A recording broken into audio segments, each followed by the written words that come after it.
ನಮಸ್ಕಾರ. ನಮ್ಮ ಟಿವಿಯ ವಿಶೇಷ ಕಾರ್ಯಕ್ರಮಕ್ಕೆ ಪ್ರೀತಿಯ ಸ್ವಾಗತ. ಟಿಪ್ಪು ನಿಜ ಕನಸುಗಳು ಈ ನಾಟಕ ಮತ್ತು ಆ ಪುಸ್ತಕದಿಂದ ಇಡೀ ರಾಜ್ಯದಲ್ಲಿ ಸಂಚಲನ ಮೂಡಿಸಿದಂತಹ ಟಿಪ್ಪು ನಿಜ ಕನಸುವಿನ ನಿರ್ಮಾತ ಅಂದರೆ ನಾಟಕಕಾರರು, ಅದರ ಲೇಖಕರು ಆಗಿರುವಂತಹ ಮತ್ತು ರಂಗಾಯಣದ ನಿರ್ದೇಶಕರೂ ಆಗಿರುವಂತಹ ಶ್ರೀ ಅಡ್ಡಂಡ ಸಿ ಕಾರ್ಯಪ್ಪನವರು ಇವತ್ತು ನಮ್ಮೊಂದಿಗಿದ್ದಾರೆ. ಅವರನ್ನು ನಿಮ್ಮೆಲ್ಲರ ಪರವಾಗಿ ಆತ್ಮೀಯವಾಗಿ ಸ್ವಾಗತಿಸ್ತೇನೆ. ಸರ್ ನಮಸ್ಕಾರ. ನಮಸ್ಕಾರ. ನಿಮ್ಮ ಟಿಪ್ಪು ನಿಜ ಕನಸುಗಳು ಈ ನಾಟಕದಲ್ಲಿ ಮತ್ತು ಅದರ ಪುಸ್ತಕದಲ್ಲಿ ಕೂಡ ಮಂಗಳೂರಿನ ಬಗ್ಗೆ ಉಲ್ಲೇಖ ಇದೆ. ಟಿಪ್ಪುವಿಗೂ ಮಂಗಳೂರಿಗೂ ಮತ್ತು ಈ ನಾಟಕದಲ್ಲಿ ಬರುವಂತಹ ಆ ಸನ್ನಿವೇಶಗಳಿಗೂ ಎಲ್ಲಿಯಿಂದ ಎಲ್ಲಿಯ ಸಂಬಂಧ ಮತ್ತು ಇದರ ಅಗತ್ಯಗಳು ಮತ್ತು ಮಂಗಳೂರನ್ನು ಈ ನಾಟಕದಲ್ಲಿ ತಂದದಕ್ಕೂ ನೀವು ಕೊಡುವಂಥ ಕಾರಣಗಳು ಏನು? ಟಿಪ್ಪು ನಿಜ ಕನಸುಗಳು ನಾಟಕ ಚರಿತ್ರೆಯ ಒಂದು ಭಾಗ. ಹಾಗಾಗಿ ಚರಿತ್ರೆ ಅಂದಾಗ ಅದು ಪ್ರದೇಶಗಳು ಮುಖ್ಯ ಆಗುತ್ತೆ. ಒಬ್ಬ ರಾಜ ಆಡಳಿತ ನಡೆಸ್ತಾನೆ. ಆಡಳಿತ ನಡೆಸಿದ ಆತನ ರಾಜಧಾನಿ ಜೊತೆಗೆ ಆತ ಆಕ್ರಮಣ ಮಾಡಿದ ಪ್ರದೇಶಗಳು, ಆತ ದಾಳಿ ಮಾಡಿದ ಪ್ರದೇಶಗಳು, ಆತ ತನ್ನ ರಾಜ್ಯದ ವಿಸ್ತರಿಸಿಕೊಳ್ಳಕ್ಕೆ ಆತ ಮಾಡಿದ ಪ್ರಯತ್ನಗಳ ಭಾಗಗಳ ಪ್ರದೇಶಗಳು ಇದೆಲ್ಲ ಸೇರಿಕೊಳ್ತವೆ. ನೀವು ಕೇಳಿದ ಪ್ರಶ್ನೆಗೆ ಮಂಗಳೂರಿಗೆ ಆತ ಒಂದು ಇಸ್ಲಾಮಿಕ್ ಹೆಸರನ್ನು ಇಟ್ಟಿದ್ದ. ಆತ ಮಂಗಳೂರು ಅಂತ ಹೇಳುವುದು ಚರಿತ್ರೆಯ ಒಂದು ಹೆಸರು, ಅದನ್ನು ಬದಲು ಮಾಡಿದ್ದ. ಅದು ಒಂದಾದರೆ ಇಲ್ಲಿ ನೆತ್ತರಕೆರೆ ಅಂತೇಳಿ ಭಾಳ ಮುಖ್ಯವಾದ ಒಂದು ಪ್ರದೇಶ ಇದೆ. ಅದು ನೆತ್ತರಕೆರೆ ಅಂದರೆ ರಕ್ತದ ಕೆರೆ. ಅದು ಆತನ ದೌರ್ಜನ್ಯಕ್ಕೆ ಒಳಪಟ್ಟವರ, ಆತನಿಂದ ಕೊಲ್ಲಲ್ಪಟ್ಟವರ ನೆತ್ತರಿನಿಂದ ರಕ್ತದಿಂದ ತುಂಬಿ ಹೋದ ಕೆರೆ ಅಂತ ಅದಕ್ಕೆ ಹೆಸರಾಗುತ್ತೆ. ಹಾಗಾಗಿ ಆತನ ದೌರ್ಜನ್ಯದ ಸಂಕೇತವಾಗಿ ಮಂಗಳೂರು ನಿಲ್ಲುತ್ತದೆ. ಇದರ ಜೊತೆಗೆ ಇಲ್ಲಿ ಟಿಪ್ಪು ಡ್ರಾಪ್ಸ್ ಅಂತ ಹೇಳುವ ಒಂದು ಪ್ರದೇಶ ಇದೆ. ಟಿಪ್ಪು ಆ ಡ್ರಾಪ್ನಿಂದ ಅಂದರೆ ಬೆಟ್ಟದ ತುದಿಯ ಕಲ್ಲಿನಿಂದ ಅದನ್ನು ದೂಡಿ ಕೊಲ್ಲಲ್ಪಡುವ ಜಾಗ, ನಿರಾಪರಾಧಿಗಳನ್ನು ದೂಡಿ ಕೊಲ್ಲಲ್ಪಡ್ತಿದ್ದ ಜಾಗ. ತನ್ನ ಇಸ್ಲಾಂ ಮತಕ್ಕೆ ಒಪ್ಪದವರನ್ನು ಆತ ಕೊಲೆ ಮಾಡ್ತಿದ್ದ. ತನ್ನ ಇಸ್ಲಾಂ ಧರ್ಮವನ್ನು ನಿರಾಕರಿಸ್ತಿದ್ದವರಿಗೆ ಮತ್ತು ಟಿಪ್ಪು ಸುಲ್ತಾನ ಕ್ರೌರ್ಯವನ್ನು ವಿರೋಧಿಸುತ್ತಿದ್ದವರಿಗೆ ಆತ ಕ್ರೂರವಾಗಿ ಬರ್ಬರತೆಯಿಂದ ಬಲಾತ್ಕಾರದ ಮತಾಂತರವನ್ನು ಮಾಡ್ತಾಯಿದ್ದ. ಸುನ್ನತ್ತು ಮಾಡಿ ಇಸ್ಲಾಂ ಧರ್ಮಕ್ಕೆ ಸೇರಿಸ್ಕೊಳ್ತಿದ್ದ. ತನ್ನ ಅಹ್ಮದೀಯ ಸೇನೆಗೆ ಸೇರಿಸ್ಕೊಳ್ತಾ ಇದ್ದ ಅಂತ ಹೇಳುವುದಕ್ಕೆ ಮಂಗಳೂರು ಬಹುದೊಡ್ಡ ಸಾಕ್ಷಿಯಾಗಿ ನಿಲ್ಲುತ್ತದೆ. ಇದರ ಜೊತೆಗೆ ಕೇವಲ ಹಿಂದೂಗಳನ್ನಷ್ಟೇ ಅಲ್ಲ, ಕ್ರಿಸ್ತರನ್ನು, ಬಹುಸಂಖ್ಯಾತ ಕ್ರಿಸ್ತರನ್ನು ಅತ್ಯಂತ ಬರ್ಬರವಾಗಿ ಯಾವುದಾದರೂ ಒಂದು ಪ್ರದೇಶದಲ್ಲಿ ಅದು ನಡೆಸಿದ್ದರೆ ಅದು ಮಂಗಳೂರು. ಇಲ್ಲಿ ಕ್ರಿಶ್ಚಿಯನರು, ಇಲ್ಲಿ ಟಿಪ್ಪು ಸುಲ್ತಾನ್ ಅಂದಾಗ ಕೇವಲ ಹಿಂದೂಗಳದಲ್ಲ, ಕ್ರಿಶ್ಚಿಯನರನ್ನು ಮಾಡಿದ್ದಕ್ಕೆ. ಅದಕ್ಕಾಗಿಯೇ ಮಂಗಳೂರು ಒಂದು ಚರ್ಚಿನಲ್ಲಿ ಈಗಲೂ ಕೂಡ ಆ ಚರ್ಚಿನ ವಾರ್ಷಿಕ ಹಬ್ಬದಲ್ಲಿ ತಮ್ಮ ಚರ್ಚ್ ರಕ್ಷಣೆಗಾಗಿ ಹೋರಾಡಿದ ಬಂಟರನ್ನು ಸನ್ಮಾನ ಮಾಡುವ ಒಂದು ಪ್ರಕ್ರಿಯೆ ಈಗಲೂ ನಡೆದು ಬಂದಿದೆ. ಇದನ್ನು ರಾಬರ್ಟ್ ರೊಜಾರಿಯೋ ಅಂತ ಹೇಳೋರು ಭಾಳ ಸಾಕ್ಷಿ ಸಮೇತವಾಗಿ ಎಷ್ಟೋ ಚರ್ಚ್ಗಳನ್ನು ಕೆಡವಲಾಯಿತು. ಅಂದರೆ ಈ ಇಸ್ಲಾಂ ಧರ್ಮಕ್ಕೆ ಒಪ್ಪದವರನ್ನು ಕಾಫೀರರು ಅಂತ ಆತ ಟಿಪ್ಪು ಸುಲ್ತಾನ್ ಕರೀತಿದ್ದ. ಈ ಕಾಫೀರರು ಎಂದರೆ ಹಿಂದೂಗಳು ಆಗ್ತಾರೆ, ಕ್ರೈಸ್ತರು ಆಗ್ತಾರೆ. ಹಾಗಾಗಿ ಬಹುಸಂಖ್ಯಾತ ಕ್ರೈಸ್ತರನ್ನು ಬರ್ಬರವಾಗಿ ಕೊಲೆ ಮಾಡಿದ ಇತಿಹಾಸ ಮಂಗಳೂರಿನಲ್ಲಿದೆ. ಇದನ್ನು ಜಾತ್ಯತೀತರು, ಪ್ರಗತಿಪರರು ಎನಿಸಿಕೊಳ್ಳೋರು ಭಾಳ ಜಾಣವಾಗಿ ಮುಚ್ಚಿಟ್ಟಿದ್ದಾರೆ. ಚರಿತ್ರೆಯಲ್ಲಿ ನಡೆದು ಹೋದ ಐತಿಹಾಸಿಕ ದಾಖಲೆಗಳನ್ನು ಬಹಳ ಜಾಣತನದಿಂದ ಮುಚ್ಚಿಟ್ಟಿದ್ದಾರೆ. ಅವರ ಕ್ರೌರ್ಯವನ್ನು ಮುಚ್ಚಿಟ್ಟಿದ್ದಾರೆ. ಅದಕ್ಕಾಗಿಯೇ ನಾವು ಟಿಪ್ಪು ನಿಜ ಕನಸುಗಳು ನಾಟಕವನ್ನು ಬರೆದಿದ್ದೀವಿ. ಆತನ ನಿಜವಾದ ಕನಸು ಏನಿತ್ತು? ಭಾರತವನ್ನು ಇಸ್ಲಾಮಿಕ್ ರಾಷ್ಟ್ರವಾಗಿ ಮಾಡಬೇಕು. ಭಾರತದಲ್ಲಿರುವ ಎಲ್ಲರೂ ಬಹುದೇವತಾವಾದಿಗಳು ಅವರು ಇಸ್ಲಾಂ ಧರ್ಮಕ್ಕೆ ಬರಬೇಕು. ಇಡೀ ಹಿಂದೂಸ್ತಾನ ಇಸ್ಲಾಮಿಕ್ ರಾಷ್ಟ್ರ ಮಾಡಬೇಕು ಅಂತ ಅಂದೇ ಅವನು ಕನಸು ಕಂಡಿದ್ದ. ಅದಕ್ಕೆ ಕಾರ್ಯಪ್ರವರ್ತನಾಗಿದ್ದ. ಆತನೊಬ್ಬ ಮೂರ್ಖ ಮೌಲ್ಯ ಮಾತನ್ನು ಕೇಳಿಕೊಂಡು ಕುರಾನಿನಲ್ಲಿ ಹೀಗೆ ಬರೆದಿದೆ ಅಂತ ಹೇಳ್ತಾ ಆ ಕುರಾನಿನ ಭಾಗವಾಗಿಯೇ ನಾನು ಮತಾಂತರ ಮಾಡ್ತೇನೆ ಅಂತ ಹೇಳುತ್ತಾ ಹೊರಟಿದ್ದ. ಇದನ್ನು ಅನೇಕ ಇತಿಹಾಸಕಾರರು, ದ ವಿಲ್ಕ್ಸ್ ಅಂತ ಹೇಳುವವರು, ಅವರು ಬ್ರಿಟಿಷ್ ಅಧಿಕಾರಿಯಾಗಿದ್ದವರು, ಕ್ಯಾಪ್ಟನ್ ವಿಲ್ಕ್ಸ್ ಅಂತ ಅವರು ಬರೆದಿದ್ದಾರೆ. ಹೈದರ್ ನಿಶಾನಿ ಅಂತೇಳಿ ಟಿಪ್ಪು ಸುಲ್ತಾನನ ಆಸ್ಥಾನದಲ್ಲಿಯೇ ಇದ್ದ ಒಬ್ಬ ಇತಿಹಾಸಕಾರ ಹುಸೇನ್ ಅಲಿ ಕಿರ್ಮಾನಿ ಅಂತ ಹೇಳೋರು ಹೈದರ್ ನಿಶಾನಿ ಅಂತ ಹೇಳೋ ಪುಸ್ತಕ ಬರೆದಿದ್ದಾರೆ, ಅದರಲ್ಲಿ ದಾಖಲಾಗಿದೆ. ಮತ್ತು R.D. ಶರ್ಮಾ ಅಂತ ಹೇಳುವವರು ದ ರಿಯಲ್ ಟಿಪ್ಪು ಅಂತೇಳಿ ಒಂದು ಪುಸ್ತಕ ಬರೆದಿದ್ದಾರೆ, ಅದರಲ್ಲಿ ದಾಖಲಾಗಿದೆ. ಡಾಕ್ಟರ್ ಚಿದಾನಂದ ಮೂರ್ತಿಯವರು ಟಿಪ್ಪುವಿನ ಬಗ್ಗೆ ಅನೇಕ ದಾಖಲೆಗಳನ್ನು ಹೊರತಂದಿದ್ದಾರೆ. ಮೈಸೂರಿನ ಶ್ರೀರಂಗಪಟ್ಟಣದಲ್ಲಿರುವ ಹನುಮಂತ ದೇವಾಲಯವನ್ನು ಕೆಡವಿ ಆ ಜಾಗದಲ್ಲಿ ಜಾಮಿಯಾ ಮಸೀದಿ ಅಂತ ಹೇಳೋ ಮಸೀದಿಯನ್ನು ಕಟ್ಟಿದ ಕುರುಗಳ ಸಮೇತವಾಗಿ, ಈಗ ಹೇಗೆ ಬಾಬರ್ ಮಸೀದಿ ಶ್ರೀರಾಮ ಕಲ್ಪನೆ ಅಂತ ಹೇಳ್ತಾ ಇದ್ರು, ಕೊನೆಗೊಂದು ದಿನ ಅದನ್ನು ಅಗೆದಾಗ ಅದರ ರಾಮನ ಟೆಂಪಲ್ ಇತ್ತು ಅಂತೇಳಿ ಮುಸ್ಲಿಂ ಅಧಿಕಾರಿಯೇ ಸುಪ್ರೀಂ ಕೋರ್ಟಿಗೆ ರಿಪೋರ್ಟನ್ನು ಕೊಟ್ಟರು. ಆಗ ಇಡೀ ಜಗತ್ತು ಅದನ್ನು ಒಪ್ಪಿಕೊಂಡಿದಾಗ ಈ ಜಾತ್ಯತೀತರು ಅಂತ ಕರೆಸ್ಕೊಳ್ಳೋರು ಮೌನಕ್ಕೆ ಜಾರಿದರು. ಅದೇ ಥರ ಶ್ರೀರಂಗಪಟ್ಟಣದಲ್ಲಿಯೂ ಟೆಂಪಲ್ನ ಕೆಡಲಾಗಿದೆ. ಎಲ್ಲ ದೌರ್ಯಗಳ ಸಂಕೇತವಾಗಿ, ಎಲ್ಲ ಕ್ರೌರ್ಯಗಳ ಸಂಕೇತವಾಗಿ, ಎಲ್ಲ ದೌರ್ಜನ್ಯಗಳ ಸಂಕೇತವಾಗಿ ಮಂಗಳೂರು ಸಾಕ್ಷೀಕರಿಸ್ತದೆ. ಈಗ ದಕ್ಷಿಣ ಕನ್ನಡ ಜಿಲ್ಲೆಯ ಜನರು ಅಥವಾ ಕರಾವಳಿಯ ನಾಗರಿಕರು ಟಿಪ್ಪು ನಿಜ ಕನಸುಗಳು ಈ ನಾಟಕವನ್ನು ಯಾಕೆ ನೋಡಬೇಕು ಅಥವಾ ಈ ಪುಸ್ತಕವನ್ನು ಯಾಕೆ ಓದಬೇಕು ಅಂತ ನೀವು ಹೇಳ್ತೀರಿ? ಖಂಡಿತವಾಗಿಯೂ ಇದನ್ನು ನಾನು ಹೇಳ್ತೇನೆ, ಸತ್ಯದ ಅನಾವರಣಕ್ಕಾಗಿ ನೋಡಬೇಕು. ಇಷ್ಟು ವರ್ಷ ನಮ್ಮನ್ನು ಏಮಾರಿಸ್ತಾ ಬಂದ್ರಲ್ಲ, ಸುಳ್ಳು ಹೇಳ್ತಾ ಬಂದ್ರಲ್ಲ, ಚರ್ಚೆಗೆ ಒಳಪಡಬೇಕು. ನಾನು ಹೇಳ್ತಾ ಇರೋದೇನು, ನೀವು ಬನ್ನಿ, ನಾಟಕವನ್ನು ನೋಡದೆಯೇ, ನಾಟಕ ಪುಸ್ತಕವನ್ನು ಓದದೆಯೇ ಟೀಕೆ ಮಾಡಬೇಡಿ ಅಥವಾ ವಿಮರ್ಶೆಗೆ ಒಳಪಡಿಸಬೇಡಿ. ನೋಡಿ, ಓದಿ, ಅಲ್ಲಿಂದ ವಿಮರ್ಶೆಗೆ ಒಳಪಡಿ. ನಾನು ಈ ನಾಟಕವನ್ನು ಕಾಗ ಗುಬ್ಬಕ್ಕಗಳ ಕತೆ ಬರೆದಿಲ್ಲ, ಚಂದಮಾಮ ಕಥೆಯ ಥರ ಕತೆ ಬರೆದಿಲ್ಲ. ಇದನ್ನು ಸಾಕ್ಷಿ ಸಮೇತವಾಗಿ ಇಡಲಿಕ್ಕೆ ನಾನು ಇಷ್ಟಪಡ್ತೇನೆ, ಧೈರ್ಯದಿಂದ ಇದ್ದೇನೆ. ನನ್ನ ಆತ್ಮಸಾಕ್ಷಿಗೆ ಅನುಗುಣವಾಗಿ ಎಲ್ಲ ದಾಖಲೆಗಳನ್ನು ಇಟ್ಟುಕೊಂಡೇ ಈ ನಾಟಕವನ್ನು ಬರೆದಿದ್ದೇನೆ. ಡಾಕ್ಟರ್ ಐಮಾ ಮುತ್ತಣ್ಣ ಅಂತ ಹೇಳುವವರು ಬರೆದಿರುವ ದ ಟಿಪ್ಪು ಆಕ್ಸ್ಟ್ರಾಯ್ಡ್ ಅಂತ ಹೇಳೋ ಪುಸ್ತಕ, ಅನೇಕ ಜನಪದ ಪುಸ್ತಕಗಳು, ನಾಗೇಗೌಡರು ಜನಪದ ವಿದ್ವಾಂಸರು ಬರೆದಿರೋ ಪುಸ್ತಕ, the Coorg gazetteer, the Mysuru gazetteer, ಇಂಥ ಸರ್ಕಾರಿ ಮುದ್ರಿತ ಪುಸ್ತಕಗಳು, ಜೊತೆಗೆ ನಾನು ಆಗಲೇ ಉಲ್ಲೇಖಿಸಿರುವ ಕೆಲವು ಲೇಖಕರ ಕೃತಿಗಳು, ಹೀಗೆ ಟಿಪ್ಪುವಿನ ಬಗ್ಗೆ ಪರ ವಿರೋಧ 2 ಪುಸ್ತಕಗಳು ಬಂದಿವೆ. ನೀವು ವೈಭೀಕರಿಸಿದ ಮಾತ್ರ ಮೆಚ್ಚುತ್ತೀರಿ, ಸತ್ಯವನ್ನು ಹೇಳಕ್ಕೆ ಹೋದಾಗ ಯಾಕೆ ನಿಮಗೆ ಹವು ಹಾರ್ತೀರಿ ಅಂತ ಹೇಳೋದು ನನ್ನ ಪ್ರಶ್ನೆ. ಇನ್ನೊಂದು, ಇದು ವಾಕ್ ಸ್ವಾತಂತ್ರ್ಯದ ಪ್ರಶ್ನೆ. ನಿಮಗೆ ಹೇಗೆ ಸ್ವಾತಂತ್ರ್ಯ ಬಂದದ್ರಿಂದ ವಾಕ್ ಸ್ವಾತಂತ್ರ್ಯದ ಹೆಸರು ಹೇಳಿಕೊಂಡು ಸುಳ್ಳನ್ನು ದಾಖಲಿಸಿದಿರೋ, ಈಗ ಸತ್ಯವನ್ನು ಹೇಳಕ್ಕೆ ವಾಕ್ ಸ್ವಾತಂತ್ರ್ಯ ಬೇಡುವ? ಕಾನ್ಸ್ಟಿಟ್ಯೂಷನಲ್ಲಿ ಎಲ್ಲಿದೆ ಒಂದು ಪುಸ್ತಕದ ಬಗ್ಗೆ ಹವು ಹಾರೋದು? ಒಂದು ಪುಸ್ತಕವನ್ನು ನಾವು ಸಾಕ್ಷಿ ಸಮೇತ ಹೇಳ್ತಿದ್ದೇವೆ ಅಂತ ಹೇಳುವಾಗ ತಾಳ್ಮೆಯೂ ಕೂಡ ಇಲ್ಲದಿರುವುದು ಯಾಕೆ? ನಿಮಗೆ ಉರಿ ಯಾಕೆ ಬರಬೇಕು? ನಿಮ್ಮ ಲೆಫ್ಟಿಸ್ಟ್ ಸಿದ್ಧಾಂತವೇ ಸತ್ಯ ಅಂತೇಳಿ ಯಾರು ಹೇಳಿದವರು? ಯಾರು ನಿಮಗೆ ಸರ್ಟಿಫಿಕೇಟ್ ಕೊಟ್ಟವರು? ನಾನು ಹೇಳ್ತಾ ಇದ್ದೀನಿ, ನಾನು ಹೇಳ್ತಿರೋದು ಸತ್ಯ. ತಾಳಿಕೊಳ್ಳುವ ತಾಳ್ಮೆ ನಿಮಗಿರಲಿ ಅಂತ. ಓದದೆಯೇ, ನಾಟಕ ನೋಡದೆಯೇ ಲೇಖನಗಳನ್ನು ಬರೀತೀರಿ, ಕೋರ್ಟಿಗೆ ಹೋಗ್ತೀರಿ, ಪುಸ್ತಕವನ್ನು ತಡೆ ಹಿಡಿಬೇಕು ಅಂತ ಹೇಳಿದಿರಿ. ನನ್ನ ವಾಕ್ ಸ್ವಾತಂತ್ರ್ಯಕ್ಕೆ ಧಕ್ಕೆ ಆಗಲಿಲ್ವಾ? ಇದಕ್ಕಾಗಿ ಮಂಗಳೂರಿನ ಜನ ಈ ನಾಟಕವನ್ನು ನೋಡಬೇಕು ಅಂತ ಹೇಳ್ತೀನಿ. ನಾನು ಹೇಳ್ತಾ ಇದ್ದೀನಿ, ಸತ್ಯದ ಪರವಾಗಿ ಬಹುಸಂಖ್ಯಾತರಿದ್ದಾರೆ, ಆದರೆ ಮೌನಿಗಳಾಗಿದ್ದಾರೆ.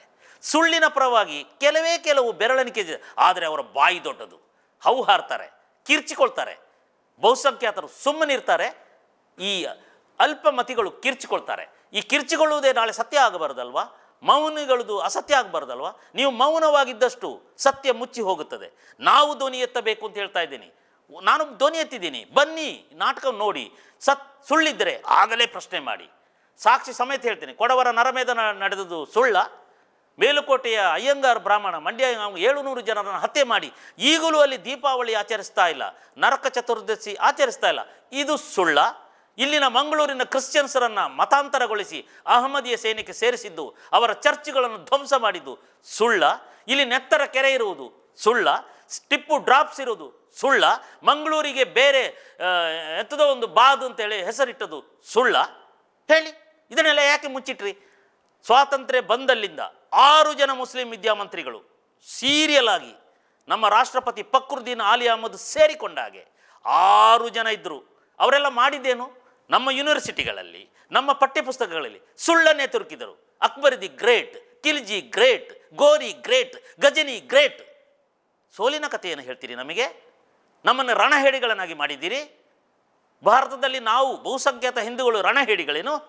ನಮ್ಮಲ್ಲಿ ವೀರರಾಗಿ ಈ ದೇಶಕ್ಕೆ ಪ್ರಾಣ ಕೊಟ್ಟು, ನಾನು ಪ್ರಾಣ ಕೊಟ್ಟವರ ನಾಡಿನಿಂದ ಬಂದವನು, ಕೊಡಗಿನಿಂದ ಬಂದವನು. ನಾನು ಅದಕ್ಕಾಗಿ ನನ್ನ ಧೈರ್ಯದಿಂದ ಹೇಳ್ತಿದ್ದೇನೆ, ನಾನು ಯೋಧ ಪರಂಪರೆಯಿಂದ ಬಂದವನು. ನನ್ನ 2 ಜನ ಸಹೋದರರು ಮಿಲಿಟರಿಯಲ್ಲಿರುವವರು, ನನ್ನ ಹೆಂಡತಿ ಅಪ್ಪ ಮಿಲಿಟರಿ ಅವನು. ನಮಗೆ ಗೊತ್ತು ಈ ದೇಶ ಎಂದರೆ ಏನು, ಈ ದೇಶದಲ್ಲಿ ನೆತ್ತರು ಹರಿಸೋದು ನಾಡಿಗಾಗಿ ಹೇಗೆ ಅಂತ ನನಗೆ ಗೊತ್ತು. ಅದಕ್ಕಾಗಿ ಹೇಳಿದ್ದು ಸಾಧ್ವಿಯವರು ಆತ್ಮರಕ್ಷಣೆಗೆ ಆಯುಧ ಇಟ್ಟುಕೊಳ್ಳಿ ಅಂತ ಹೇಳಿದ್ದು ಅದೇನು ಮಹಾ ಅಪರಾಧ ಅಲ್ಲ. ನಮ್ಮ ಮನೆಯಲ್ಲೂ ಪ್ರತಿಯೊಬ್ಬರ ಮನೆಯಲ್ಲೂ ಕೋವಿ ಇದೆ, ಅದಕ್ಕಾಗಿ ನಕ್ಸಲೇಟ್ಗಳು ಅಲ್ಲಿ ಬರಲಿಕ್ಕೆ ಹೆದರ್ತಾ ಇದ್ದಾರೆ. ನಾವು ನಮ್ಮ ಕೋವಿಯನ್ನು ಪೂಜಿಸ್ತೀವಿ, ಇನ್ನೊಬ್ಬರನ್ನು ಕೊಲ್ಲಲಿಕ್ಕಾಗಿ ಇಟ್ಕೊಂಡಿಲ್ಲ, ಆತ್ಮರಕ್ಷಣೆಗೆ ಇಟ್ಕೊಂಡಿದ್ದೀವಿ. ಅದು ನಮ್ಮ ಸಂಸ್ಕೃತಿಯ ಭಾಗವಾಗಿ ಇಟ್ಕೊಂಡಿದ್ದೀವಿ. ಇದನ್ನು ಸುಳ್ಳು ಅಂತ ಹೇಳೋಕ್ಕಾಗ್ತದೇನೋ? ಇದಕ್ಕೆ FIR ಮಾಡ್ತೀರೇನು? ಇದಕ್ಕೆ ಕೇಸ್ ಜಡೀತೀರೇನು? ಎಷ್ಟು ದಿನ ಅಂತ ಮೌನದಲ್ಲಿ ಇರಬೇಕು? ಈ ಬುದ್ಧಿಜೀವಿಗಳಂತ ಕರೆಸ್ಕೊಂಡವರು, ಈ ಪ್ರಗತಿಪರರು ಅಂತ ಕರೆಸ್ಕೊಂಡವರು, ಡೋಂಗಿ ಜಾತ್ಯತೀತವಾದಿಗಳು ಹೇಳುವ ಸುಳ್ಳುಗಳನ್ನು ಸರ್ಕಾರದ ಹಣವನ್ನು ಲೂಟಿ ಹೊಡೆಯುತ್ತಾ ಮಜಾ ಮಾಡುತ್ತಾ ರಂಗಭೂಮಿಯಲ್ಲಿ ಲೆಫ್ಟಿಸ್ಟ್ ಸಿದ್ಧಾಂತವೇ ಸತ್ಯ, ಇನ್ನಿರುವ ಸಿದ್ಧಾಂತ ಸುಳ್ಳು ಅಂತ ಯಾರು ನಿಮಗೆ ಹೇಳಿದ್ದು? ಯಾರು ನಿಮಗೆ ಸರ್ಟಿಫಿಕೇಟ್ ಕೊಟ್ಟದ್ದು? ನಾನು ಇದನ್ನು ಮಂಗಳೂರಿನ ನೆಲದಲ್ಲಿ ನಿಂತು ಕೇಳ್ತಾ ಇದ್ದೇನೆ. ಯಾರು ನಿಮಗೆ ಸರ್ಟಿಫಿಕೇಟ್ ಕೊಟ್ಟವರು? ನೀವು ಹೇಳೋದಿಲ್ಲ, ಹಸಿ ಸುಳ್ಳು ಹೇಳ್ತೀರಿ. ಸರ್ಕಾರದ ಹಣದಿಂದಲೇ ಸರ್ಕಾರವನ್ನೇ ವಂಚಿಸ್ತಾ, ಸರ್ಕಾರವನ್ನೇ ಟೀಕಿಸ್ತಾ ಕಾಲ ಕಳೆದಿರಿ. ಗ್ರೊಟೋಸ್ಕಿ, ವಿಸ್ಕಿ, ಮಧ್ಯದಲ್ಲಿ ಸ್ಮೋಕ್, ಇದೇ ನಿಮ್ಮ ಸಿದ್ಧಾಂತವೇನು? ಮಜಾ ಮಾಡೋದೇ ಸಿದ್ಧಾಂತವೇನು? ದೇಶ ಅಂತ ಹೇಳುವ ಕಲ್ಪನೆಯೇ ಇಲ್ಲ. ಎಲ್ಲ ಯೂನಿವರ್ಸಿಟಿಗಳಲ್ಲಿ ದೇಶ ವಿರೋಧಿ ಚಟುವಟಿಕೆಗಳನ್ನು ತುಂಬಿದ್ದೀರಿ. ಆಜಾದಿ, ಪಾಕ್ಗೆ ಬೆಂಬಲ, ಇದು ಯೂನಿವರ್ಸಿಟಿಯಲ್ಲಿ ನಮ್ಮ ವಿದ್ಯಾರ್ಥಿಗಳ ತಲೆ ಕೆಡಿಸುವ ಕೆಲಸವೇನು? ನಮ್ಮ ದೇಶ, ನಾವು ಭಾರತ ಮಾತೆ ಅಂತ ಹೇಳುವವರು. ನಾನು ಅಂಬೇಡ್ಕರ್ನ ಗೌರವಿಸ್ತೀನಿ, ನಾನು ಗಾಂಧಿಯನ್ನು ಗೌರವಿಸ್ತೀನಿ. ಯಾವ ಅಂಬೇಡ್ಕರ್ನ ಗೊತ್ತಾ? ಥಾಟ್ಸ್ ಆಫ್ ಪಾಕಿಸ್ತಾನ ಬರೆದ ಅಂಬೇಡ್ಕರ್ರನ್ನು. ಈ ದೇಶ ವಿಭಾಗವಾಗುವುದಾದರೆ, ಧರ್ಮದ ಆಧಾರದಲ್ಲಿ ವಿಭಾಗವಾಗುವುದಾದರೆ, ಹಿಂದೂಗಳು ಭಾರತದಲ್ಲಿರಲಿ, ಮುಸ್ಲಿಮರು ಪಾಕಿಸ್ತಾನಕ್ಕೆ ಹೋದವನು RSS ಶಾಖೆಯಿಂದ ಬಂದವನಲ್ಲ, ಅಥವಾ ಅಡ್ಡಂಡ ಕಾರ್ಯಪಲ್ಲ. ಡಾಕ್ಟರ್ ಬಾಬಾ ಸಾಹೇಬ್ ಅಂಬೇಡ್ಕರ್ ಹೇಳಿದ್ದು. ಇದನ್ನು ನಾನು ಪ್ರತಿಪಾದಿಸ್ತೇನೆ. ಆ ಅಂಬೇಡ್ಕರ್ನ ಗೌರವಿಸ್ತೇನೆ. ಈ ಮುಸ್ಲಿಮರ ಕೆಲವು ಮನಸ್ಥಿತಿಗಳಿದೆಯಲ್ಲ, ಅದರ ವಿರುದ್ಧ ಇದ್ದೇನೆ. ದೇಶ ವಿರೋಧಿ ಮನಸ್ಥಿತಿಯ ವಿರುದ್ಧ ನಾವಿರುವವರು. ಅವರೆಲ್ಲರನ್ನು ಬಳಸ್ಕೊಳ್ತಾರೆ, ದಲಿತರನ್ನು, ಪಾಪದ ಮುಗ್ಧ ದಲಿತರನ್ನು ಬಳಸ್ಕೊಳ್ತಾರೆ, ಜೈ ಭೀಮ್ ಅಂತ ಹೇಳ್ಬಿಡ್ತಾರೆ ದೇಶ ವಿರೋಧಿಗಾಗಿ. ಇವತ್ತು ಒಬ್ಬ ಬ್ಯಾಂಕಿನವನು ಬಂದು, ನೆನ್ನೆ ನಾಟಕಕ್ಕೆ ಬಂದವರು ನನ್ನ ಜೊತೆ ಅರ್ಧ ಗಂಟೆ ಮಾತಾಡಿದರು. ಮಂಗಳೂರಿನ ಬ್ಯಾಂಕ್ ಎಂಪ್ಲಾಯಿ ಏನು ಹೇಳಿದ್ರು ಗೊತ್ತೇನು? ನಾವು ಅಟ್ಯಾಚ್ಮೆಂಟಿಗೆ ಹೋಗಿದ್ದು, ಒಬ್ಬ ಸಾಲ ತಗೊಂಡಿದ್ದ, ಕಟ್ಟಲಿಲ್ಲ, ನೋಟಿಸ್ ಕೊಟ್ಟಾಗ ನಮ್ಮ ಮೇಲೆ ಅವನು ಎಗರ್ತಾ ಬಂದ. ನಾವು ಅಟ್ಯಾಚ್ಮೆಂಟಿಗೆ ಹೋದಾಗ ಆ ಸಾಲ ಕಟ್ಟದ ಒಬ್ಬ ಮೋಸಗಾರ ಮುಸ್ಲಿಮನ ಪರವಾಗಿ ಅಸಂಖ್ಯಾತ ಮುಸ್ಲಿಮರು ಗುಂಪುಗೂಡಿದ್ರಂತೆ. 100 ಜನ ಗುಂಪುಗೂಡ್ರಂತೆ, ಬ್ಯಾಂಕಿನವರ ಮೇಲೆ ಅಟ್ಯಾಕ್ ಮಾಡಲಿಕ್ಕೆ ಬಂದ್ರಂತೆ. ಯಾವ ದೇಶದಲ್ಲಿದ್ದೀವಿ ನಾವು? ಪೊಲೀಸ್ ಸ್ಟೇಷನ್ಗೆ ಬೆಂಕಿ ಕೊಡೋದು, ಒಬ್ಬ MLA ಮನೆಗೆ ಬೆಂಕಿ ಕೊಡೋದು, ಇದನ್ನು ಸಮರ್ಥಿಸಿಕೊಳ್ಳೋದು. ಉತ್ತರಾಖಂಡಿನಲ್ಲಿ ಸರ್ಕಾರಿ ರೈಲ್ವೆ ಜಾಗಕ್ಕೆ ಬೇಲಿ ಹಾಕೋದು. ಯಾರು? ಬಾಂಗ್ಲಾದೇಶದಿಂದ ಬಂದ ನುಸುಳುಕೋರರು, ಅವರಿಗೆ ಬೆಂಬಲ ಕೊಡೋದು. ಯಾವ ದೇಶದಲ್ಲಿದ್ದೇವೆ ನಾವು? ಅಫ್ಘಾನಿಸ್ತಾನದಲ್ಲಿದ್ದೇವಾ? ಪಾಕಿಸ್ತಾನದಲ್ಲಿದ್ದೇವಾ? ಭಾರತ ನಮ್ಮ ಬೆಲ, ಭಾರತ ನಮ್ಮ ನೆಲ, ಬಹುಸಂಖ್ಯಾತ ಹಿಂದೂಗಳ ಈ ನೆಲ. ಇದಕ್ಕೆ ಕಾರಣ ಏನಂದರೆ ಹಿಂದೂಗಳ ಮೌನ. ಹಾಗಂತೇಳಿ ಮುಸ್ಲಿಮರ ಕೆಲವು ಕಿಡಿಗೇಡಿಗಳು ಮಾಡಿದಂತೆ ಬೆಂಕಿ ಕೊಡಕ್ಕೆ ಹೋಗಬೇಕು ಅಂತ ನಾನು ಹೇಳ್ತಾ ಇಲ್ಲ. ಧ್ವನಿಯನ್ನಾದರೂ ಎತ್ತಿ ಇದು ತಪ್ಪು ಅಂತ ಹೇಳಿ ಖಂಡಿಸಿ, ಅಷ್ಟು ಧೈರ್ಯ ಇಲ್ಲ ಏನು? ಈ ಜೀವ ಇಟ್ಕೊಂಡು ಏನು ಮಾಡಲಿ? ದೇಶಕ್ಕಾಗಿ ಜೀವ ಹೋದರೆ ಹೋಗಲಿಯಪ್ಪ. ನಾನು, ನನ್ನ ಹೆಂಡತಿ, ನನ್ನ ಮಕ್ಕಳು ಈ ಸ್ವಾರ್ಥದಿಂದ ಹಂದಿಗಳಾಗಿ ಬದುಕಿ ಏನು ಸುಖ? ಇದನ್ನು ನಾನು ಕೇಳ್ತಿದ್ದೇನೆ. ಮಂಗಳೂರಿನ ದೇಶಭಕ್ತ ಜನರ ಬಗ್ಗೆ ಹೇಳ್ತಾ ಇದ್ದೀನಿ. ತುಂಬ ಪ್ರಾಮಾಣಿಕರಿದ್ದಾರೆ, ಭಾಳ ಸೌಜನ್ಯ ನಮ್ಮ ಮಂಗಳೂರಿನ ಜನಕ್ಕೆ. ಅದನ್ನು ದುರುಪಯೋಗ ಪಡಿಸ್ಕೊಂಡಿದ್ದಾರಲ್ಲ ಈ ಪಾಕಿಸ್ತಾನ ಬೆಂಬಲಿಗರು, ಪಾಕಿಸ್ತಾನ ಬೆಂಬಲಿತ ಎಡಪಂಥೀಯರು, ಪಾಕಿಸ್ತಾನ ಬೆಂಬಲಿತ ಬುದ್ಧಿಜೀವಿಗಳು ಅಂತ ಕರೆಸ್ಕೊಂಡವರು, ಪಾಕಿಸ್ತಾನ ಬೆಂಬಲಿತ ಪ್ರಗತಿಪರರು ಅಂತ ಕೇಳ್ಕೊಂಡು ಜಾತ್ಯತೀತವಾದಿಗಳು, ಡೋಂಗಿ ಜಾತ್ಯತೀತವಾದಿಗಳು. ದೇಶಭಕ್ತ ಮುಸ್ಲಿಮರ ಪರವಾಗಿ ನಾನಿದ್ದೇನೆ, ದೇಶ ವಿರೋಧಿಗಳ ಪರವಾಗಿ ಅಲ್ಲ. ಇದನ್ನು ಹೇಳಲಿಕ್ಕೆ, ಇದನ್ನು ನಾಟಕದ ಮೂಲಕ ಹೇಳಕ್ಕೆ, ಮಾಧ್ಯಮದ ಮೂಲಕ ಹೇಳಕ್ಕೆ. ರಂಗಾಯಣ ಅಂದರೆ ಏನು? ರಂಗಾಯಣದ ಸರ್ಕಾರದ ದುಡ್ಡು ತಗೊಂಡು ಚಂದಮಾಮ ಕಥೆಯನ್ನು ಮಾಡೋದು ರಂಗಾಯಣದ ಕೆಲಸ ಏನು? ರಂಗಾಯಣದ ಕೆಲಸ ಅದಲ್ಲ. ದೇಶಭಕ್ತಿಯನ್ನು ಹುಟ್ಟಿಸುವುದು ರಂಗಾಯಣದ ಕೆಲಸ. ಅದನ್ನು ಮಾಡಲಿಕ್ಕೆ ಹೊರಟಿದ್ದೇನೆ. ಇವತ್ತಿನ ನಾಟಕಕ್ಕಾದರೂ ಬನ್ನಿ ನೋಡಿ. ಕಷ್ಟ ಆಗುತ್ತಾ ನೋಡಲಿಕ್ಕೆ? ದೇಶ ವಿರೋಧಿಗಳಿಗೆ ಕಷ್ಟ ಆಗುತ್ತೆ. ಉರಿಬೇಕು ಅವರಿಗೆ, ಉರಿ ಆಗಬೇಕು, ಸತ್ಯದ ಅನಾವರಣ ಆಗಬೇಕು, ಸತ್ಯದ ಸ್ಫೋಟ ಆಗಬೇಕು. ಬನ್ನಿ, ಇದಕ್ಕೆ ಬಂದಿದ್ದೇನೆ. ನಿಮ್ಮ ಪ್ರಶ್ನೆಗೆ ಉತ್ತರ ಇದೆ.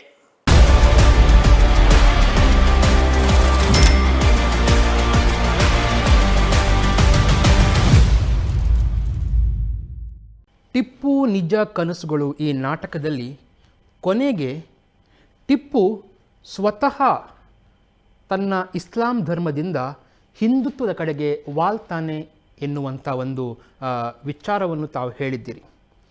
ಕೊನೆಗೆ ಹಿಂದೂ ದೇವರುಗಳಿಗೆ ಅಥವಾ ಹಿಂದೂ ಆರಾಧನಾ ಪದ್ಧತಿಗಳಿಗೆ ಆತ ವಾಲಿದ್ದನ್ನು ತಾವು ಇದರಲ್ಲಿ ಉಲ್ಲೇಖಿಸಿದ್ದೀರಿ. ಇದು ಸ್ವತಃ ಮುಸ್ಲಿಂ ಲೇಖಕರಿಗೂ, ಅಂದರೆ ಅದರಲ್ಲಿ ತಾವು ಹೇಳುವಂಥ ಕಿರ್ಮಾನಿ ಅವರಿಗೂ ಒಂದು ರೀತಿಯಲ್ಲಿ ಆಶ್ಚರ್ಯ ತರುತ್ತೆ. ಈ ಒಂದು ರೀತಿಯ ಬದಲಾವಣೆ ಯಾಕೆ ಮಾಡಿದ್ರಿ, ಅಥವಾ ಇದಕ್ಕಿರುವಂಥ ಕಾರಣಗಳು ಏನು? ಯಾಕೆ ಟಿಪ್ಪು ಅಂತಹ ಒಬ್ಬ ಅರಸ ಕೊನೆಗೆ ಇಸ್ಲಾಂ ಧರ್ಮಕ್ಕಿಂತ ಹಿಂದೂ ಧರ್ಮದ ಬಗ್ಗೆ ಆಸಕ್ತಿಯನ್ನು ಜಾಸ್ತಿ ಹೊಂದುತ್ತಾನೆ ಅಂತ ನೀವು ಹೇಳಲಿಕ್ಕೆ ಹೋದಂತಹ ವಿಚಾರಗಳಾದರೂ ಏನು? ಹೌದು, ಖಂಡಿತ ಇದೆ. ಅಂದರೆ ನಾನು ಇತಿಹಾಸವನ್ನು ನಾನು ಮೇಲೆ ಉಲ್ಲೇಖಿಸಿದ, ನನ್ನ ಮಾತಿನಲ್ಲಿ ಉಲ್ಲೇಖಿಸಿದ ಎಲ್ಲ ಪುಸ್ತಕಗಳಿದೆ. ಅಂದರೆ ಟಿಪ್ಪು ಸುಲ್ತಾನನ ಆಡಳಿತ ಅವಧಿಯನ್ನು 2 ಭಾಗಗಳಾಗಿ ಮಾಡಬಹುದು. ಒಂದು, ಆತ 1782ರಲ್ಲಿ ಅಧಿಕಾರಕ್ಕೆ ಬರ್ತಾನೆ. ಅಂದರೆ ಅವನ ಅಪ್ಪ ಹೈದರಾಲಿ ಖಾನ್ 1782ರಲ್ಲಿ ಆರ್ಕಾಡಿನಲ್ಲಿ ತನ್ನ ಬೆನ್ನಿನಲ್ಲಿ ಎದ್ದ ಹುಣ್ಣಿನ ಕ್ಯಾನ್ಸರಿಂದ ಸತ್ತು ಹೋಗ್ತಾನೆ. ಯುದ್ಧದ ಸಂದರ್ಭ, ಬಹುತೇಕ ಬ್ರಿಟಿಷರು ಸೋಲನ್ನು ಅನುಭವಿಸುವ ಸ್ಥಿತಿಗೆ ಬಂದಿದ್ದರು. ಆಗ ಒಂದು ಒಪ್ಪಂದ ಆಗುತ್ತೆ, ಅದು ಮಂಗಳೂರು ಒಪ್ಪಂದ ಅಂತ ಕರೆಸ್ಕೊಳ್ತದೆ. ದ ಫೇಮಸ್, ಮಂಗಳೂರಿನಲ್ಲಿ ಬಂದು ಮಾತಾಡ್ತಿದ್ದೆ, ಅದಕ್ಕೆ ಮಂಗಳೂರು ಒಪ್ಪಂದ ಅಂತ ಕರೀತಾರೆ. ಆ ಮಂಗಳೂರು ಒಪ್ಪಂದದಲ್ಲಿ ಬ್ರಿಟಿಷರು ಸೋತಿದ್ರು, ಅಕ್ಷರಶಃ ಸೋತಿದ್ರು. ಆಗ ಇವನು ಪಟ್ಟಕ್ಕೆ ಬಂದಿರ್ತಾನೆ. ಆಗ ಹೈದರಾಲಿ ಖಾನ್ ಬಿಟ್ಟು ಹೋದ 27,000 ಚದರ ಮೈಲಿ ವಿಸ್ತೀರ್ಣದ ಭೂಪ್ರದೇಶ, 1,00,000ಕ್ಕೂ ಮಿತಿಮೀರಿದ ಸೈನ್ಯ, ತುಂಬಿ ತುಳುಕುತ್ತಿದ್ದ ಖಜಾನೆ ಯಾಕೆ ತುಂಬಿ ತುಳುಕುತ್ತಿದ್ದ? ಹೈದರಾಲಿ ಖಾನರು ಲೂಟಿ ಮಾಡ್ತಿದ್ರು. ಮದಕರಿಯ ಕೋಟೆ, ಚಿತ್ರದುರ್ಗ ಕೋಟೆಗೆ ಹೋಗಿ ನುಗ್ಗಿ ಅಪಾರ ದನ ಕನಕಗಳನ್ನು ಗಾಡಿಗಳಲ್ಲಿ ಹೇರಿಕೊಂಡು ಬಂದಿದ್ದರು. ಹೀಗಾಗಿ ತುಂಬಿ ತುಳುಕುತ್ತಿದ್ದ ಖಜಾನೆ ಇದಿಷ್ಟು ಟಿಪ್ಪು ಸುಲ್ತಾನಿಗೆ ಸಿಕ್ತು. ಇದರ ಮದ ಅವನ ತಲೆಗೇರಿತು. ನನ್ನನ್ನು ಮೀರಿಸುವವರು ಯಾರಿಲ್ಲ. ಆಗ 1782ರಿಂದ 3ನೇ ಮೈಸೂರು ಯುದ್ಧ ಆಯ್ತಲ್ಲ, ದ ಫೇಮಸ್ ಶ್ರೀರಂಗಪಟ್ಟಣ ಒಪ್ಪಂದ ಆದ ಮೈಸೂರು ಯುದ್ಧ, ಅದನ್ನು 3ನೇ ಮೈಸೂರು ಯುದ್ಧ, ಆಂಗ್ಲೋ ಮೈಸೂರು ಯುದ್ಧ ಅಂತ ಕರೀತಾರೆ. ಆ ಯುದ್ಧದಲ್ಲಿ ಟಿಪ್ಪು ಸೋಲ್ತಾನೆ. ಅಂದರೆ 82ರಿಂದ 1792ರವರೆಗೆ, ಅಂದರೆ 10 ವರ್ಷಗಳವರೆಗೆ ಆತ ನಡೆಸಿದ ದೌರ್ಜನ್ಯ, ನನಗಿಂತ ದೊಡ್ಡವರಿಲ್ಲ, ತಾನೇ ಶ್ರೇಷ್ಠ, ಬ್ರಿಟಿಷರನ್ನೇ ನಮ್ಮ ತಂದೆ ಸೋಲಿಸಿದ್ದಾನೆ ಎಂದ ಮೇಲೆ ನನಗಿಂತ ಯಾರೂ ಇಲ್ಲ ಅಂಥೇಳಿ ಕುರಾನ್ ಏನು ಹೇಳಿದೆ ಅಂದರೆ, ನೀನು ಎಲ್ಲ ಕಾಫೀರರನ್ನು ಇಸ್ಲಾಂ ಧರ್ಮಕ್ಕೆ ಮತಾಂತರಿಸಿ ಸ್ವರ್ಗದ ಕಡೆಗೆ ಹೆಜ್ಜೆ ಹಾಕ್ತೀಯಾ ಅಂತ ಕುರಾನಿನಲ್ಲಿ ಹೇಳಿದೆ ಅಂಥೇಳಿ ಯಾವುದೋ ತಲೆಕೆಟ್ಟ ಮೌಲಿ ಅವನ ಗುರು ಹೇಳಿದ ಮಾತನ್ನೇ ನಂಬಿ ಅವನು ದೌರ್ಜನ್ಯಕ್ಕೆ ಒಳಪಡುವ ಆ ಭಯಾನಕ ಕಾಲಘಟ್ಟ ಇದೆಯಲ್ಲ, ಅದು 1782ರಿಂದ 1792 10 ವರ್ಷಗಳ ಭಯಾನಕ ಕಾಲ. ಆ ಕಾಲದಲ್ಲಿ ಆತ ಕೊಡಗಿನ ಮೇಲೆ ದಾಳಿ, ಮೇಲುಕೋಟೆಗೆ ದಾಳಿ, ಮಂಗಳೂರು ದಾಳಿ, ಚರ್ಚ್ಗಳ ಮೇಲೆ ದಾಳಿ, ಎಲ್ಲ ದಾಳಿಗಳನ್ನು ಆಗುವ, ನೆತ್ತರ ಕೆರೆ ನಿರ್ಮಾಣ ಆದದ್ದು ಎಲ್ಲವೂ ಆ ಕಾಲಘಟ್ಟದಲ್ಲಿ. ಯಾವಾಗ ಅವನು ಶ್ರೀರಂಗಪಟ್ಟಣದಲ್ಲಿ ಯುದ್ಧದಲ್ಲಿ ಸೋಲ್ತಾನೆ, ಶ್ರೀರಂಗಪಟ್ಟಣ ಒಪ್ಪಂದ ಅಂತ ಆಗುತ್ತೋ, ಅಲ್ಲಿ ಅವನು ಎಲ್ಲವನು ಮುಕ್ಕಾಲು ರಾಜ್ಯ ಕಳ್ಕೊಳ್ತಾನೆ. ಅವನ ಖಜಾನೆ ಖಾಲಿ ಆಗುತ್ತೆ. ಆ ಯುದ್ಧದ ಖರ್ಚಿಗೆಂದು ಒಳಪಡುವ ಒಪ್ಪಂದ ಪ್ರಕಾರ ದುಡ್ಡು ಕೊಡಲಿಕ್ಕೆ ಅವನ ಹತ್ರ ದುಡ್ಡಿರೋದಿಲ್ಲ. ಅವನ ಅಪಾರವಾದ ಸೈನ್ಯ ಇಳಿದು ಕೇವಲ 1,00,000 ಸೈನ್ಯ 20,000ಕ್ಕೆ ಬಂದಿರ್ತದೆ. ಇಲ್ಲಿ ಅವನು ಹತಾಶಕ್ಕೊಳಗಾಗಿ ಆತ ಸಾಯುವವರೆಗೆ 1799 ಅವಧಿಯವರೆಗೆ ಆ 7 ವರ್ಷಗಳು ಆತ ಸಾಫ್ಟ್ ಆಗ್ತಾನೆ. ಹುಲಿ ಅಂತ ಕರೆಸ್ಕೊಂಡು ಅವನು ಇಲಿ ಆಗ್ತಾನೆ. ಈ ಸಂದರ್ಭದಲ್ಲಿ ಅವನು ಭ್ರಮಣೆಗೆ ಒಳಗಾಗ್ತಾನೆ, ಮಾನಸಿಕ ಅಸ್ವಸ್ಥತೆಗೆ ಒಳಗಾಗ್ತಾನೆ. ಅವನು ಎಲ್ಲ ದೇವರಿಗೆ ದಾನ ಕೊಡೋದು, ದತ್ತಿ ಕೊಡೋದು, ಯಾವುದೋ ಹಿಂದೂ ಪಂಡಿತರು ಹೇಳಿದ್ರು ಅಂತೇಳಿ ಆ ದೇವಸ್ಥಾನಕ್ಕೆ ದತ್ತಿ, ಇದು ಕೊನೆಗೆ ನಾಟಕದಲ್ಲಿ ಬಂದದಲ್ಲ, ಅವನ ಅವಸಾನದ ಅಂಚಿನಲ್ಲಿ ಬಂದದ್ದೇ. ಅವನ ತಂದೆ ಏನೋ ಅವರನ್ನು ಅವನು ಇದ್ದದ್ದು ಬಹುಸಂಖ್ಯಾತ ಹಿಂದೂಗಳು ಇರುವಂಥ ಪ್ರಾಂತ್ಯ ಶ್ರೀರಂಗಪಟ್ಟಣ. ಅಲ್ಲಿ ಅವನು ತನ್ನ ಹೆಂಡತಿಯ ಮತ್ತು ದಿವಾನ್ಪುರನ ಮಾತಿಗಾಗಿಯೇ ಅಲ್ಲಿಯ ರಂಗನಾಥ ದೇವಸ್ಥಾನವನ್ನು, ನಂಜನಗೂಡು ದೇವಸ್ಥಾನವನ್ನು, ಮೇಲುಕೋಟೆಯ ಚೆಲುವರಾಯ ದೇವಸ್ಥಾನವನ್ನು ಉಳಿಸ್ಕೊಂಡಿದ್ದು ಅದು ಐತಿಹಾಸಿಕ ಸತ್ಯ. ಮತ್ತು ಒಬ್ಬ ಸೆಕ್ಯುಲರ್ ರಾಜ, ನನಗೆ ಜಾತ್ಯತೀತವಾದಿಗಳು ಹೇಳಬೇಕು, ಉತ್ತರ ಕೊಡಿ. ಒಬ್ಬ ಸೆಕ್ಯುಲರ್ ರಾಜ ಟೆಂಪಲ್ಗಳನ್ನು ಯಾಕೆ ಲೂಟಿ ಮಾಡ್ತಾನೆ? ಟೆಂಪಲ್ಗಳನ್ನು ಯಾಕೆ ಹೊಡಿತಾನೆ? ಭಾಗಮಂಡಲವನ್ನು ನಾನು ಕೊಡಗಿನವನು, ತಲಕಾವೇರಿಯನ್ನು ಬಿಟ್ಟಿಲ್ಲ, ಭಾಗಮಂಡಲವನ್ನು ಬಿಟ್ಟಿಲ್ಲ, ಗುರುವಾಯೂರ ಟೆಂಪಲನ್ನು ಬಿಟ್ಟಿಲ್ಲ ಕೇರಳದ. ಮಂಗಳೂರಿನ ಅನೇಕ ದೇವಸ್ಥಾನಗಳನ್ನು ಬಿಟ್ಟಿಲ್ಲ, ಶ್ರೀರಂಗಪಟ್ಟಣದ ಹನುಮಂತನ ದೇವಾಲಯವನ್ನೇ ಬಿಟ್ಟಿಲ್ಲ. ನಾನು ಕೇಳ್ತೇನೆ, ಒಂದೇ ಒಂದು ಉದಾಹರಣೆ ಕೊಡಿ. ಇಡೀ ಭಾರತದಲ್ಲಿ ಒಬ್ಬ ಹಿಂದೂ ರಾಜ ದೇವಸ್ಥಾನದ ಮಸೀದಿಯ ಮೇಲೆ ದಾಳಿ ಮಾಡಿದ್ದು ಇದೆಯಾ? ಹೇಳಿ, ದಯವಿಟ್ಟು ಹೇಳಿ. ಒಬ್ಬ ಹಿಂದೂ ರಾಜ ಯಾವುದಾದರೂ ಮಸೀದಿ, ನಾನು ಸಾವಿರಾರು ಮುಸ್ಲಿಂ ರಾಜರು ದೇವಸ್ಥಾನದ ಮೇಲೆ ಲೂಟಿ ಮಾಡಿದ್ದನ್ನು ಸಾಕ್ಷಿಯಾಗಿ ಕೊಡಬಲ್ಲೆ. ನಿಮಗೆ ಯಾಕೆ ಅದೆಲ್ಲ ಅನಿಸೋದಿಲ್ಲ? ಹಾಗಾದರೆ ಮಸೀದಿಯೇ ಇರಬೇಕು ಅಂತ ಮುಸ್ಲಿಮರೇ ಆಗಿಬಿಡಿ. ದೇವೇಗೌಡರು ಹೇಳಿದಾಗೆ ಮುಂದಿನ ಜನ್ಮವಿದ್ದರೆ ನಾನು ಮುಸ್ಲಿಮನಾಗುತ್ತೇನೆ ಅಂತ ಪೂಜ್ಯ ದೇವೇಗೌಡರು ಹೇಳಿದಾರಲ್ಲ, ಹಾಗೆ ಆಗಿಬಿಡಿಯಲ್ಲ. ನೀವ್ಯಾಕೆ ಹಂಗೆ ಹೀಗೆ ಎಲ್ಲ ಮಾತಾಡೋದು?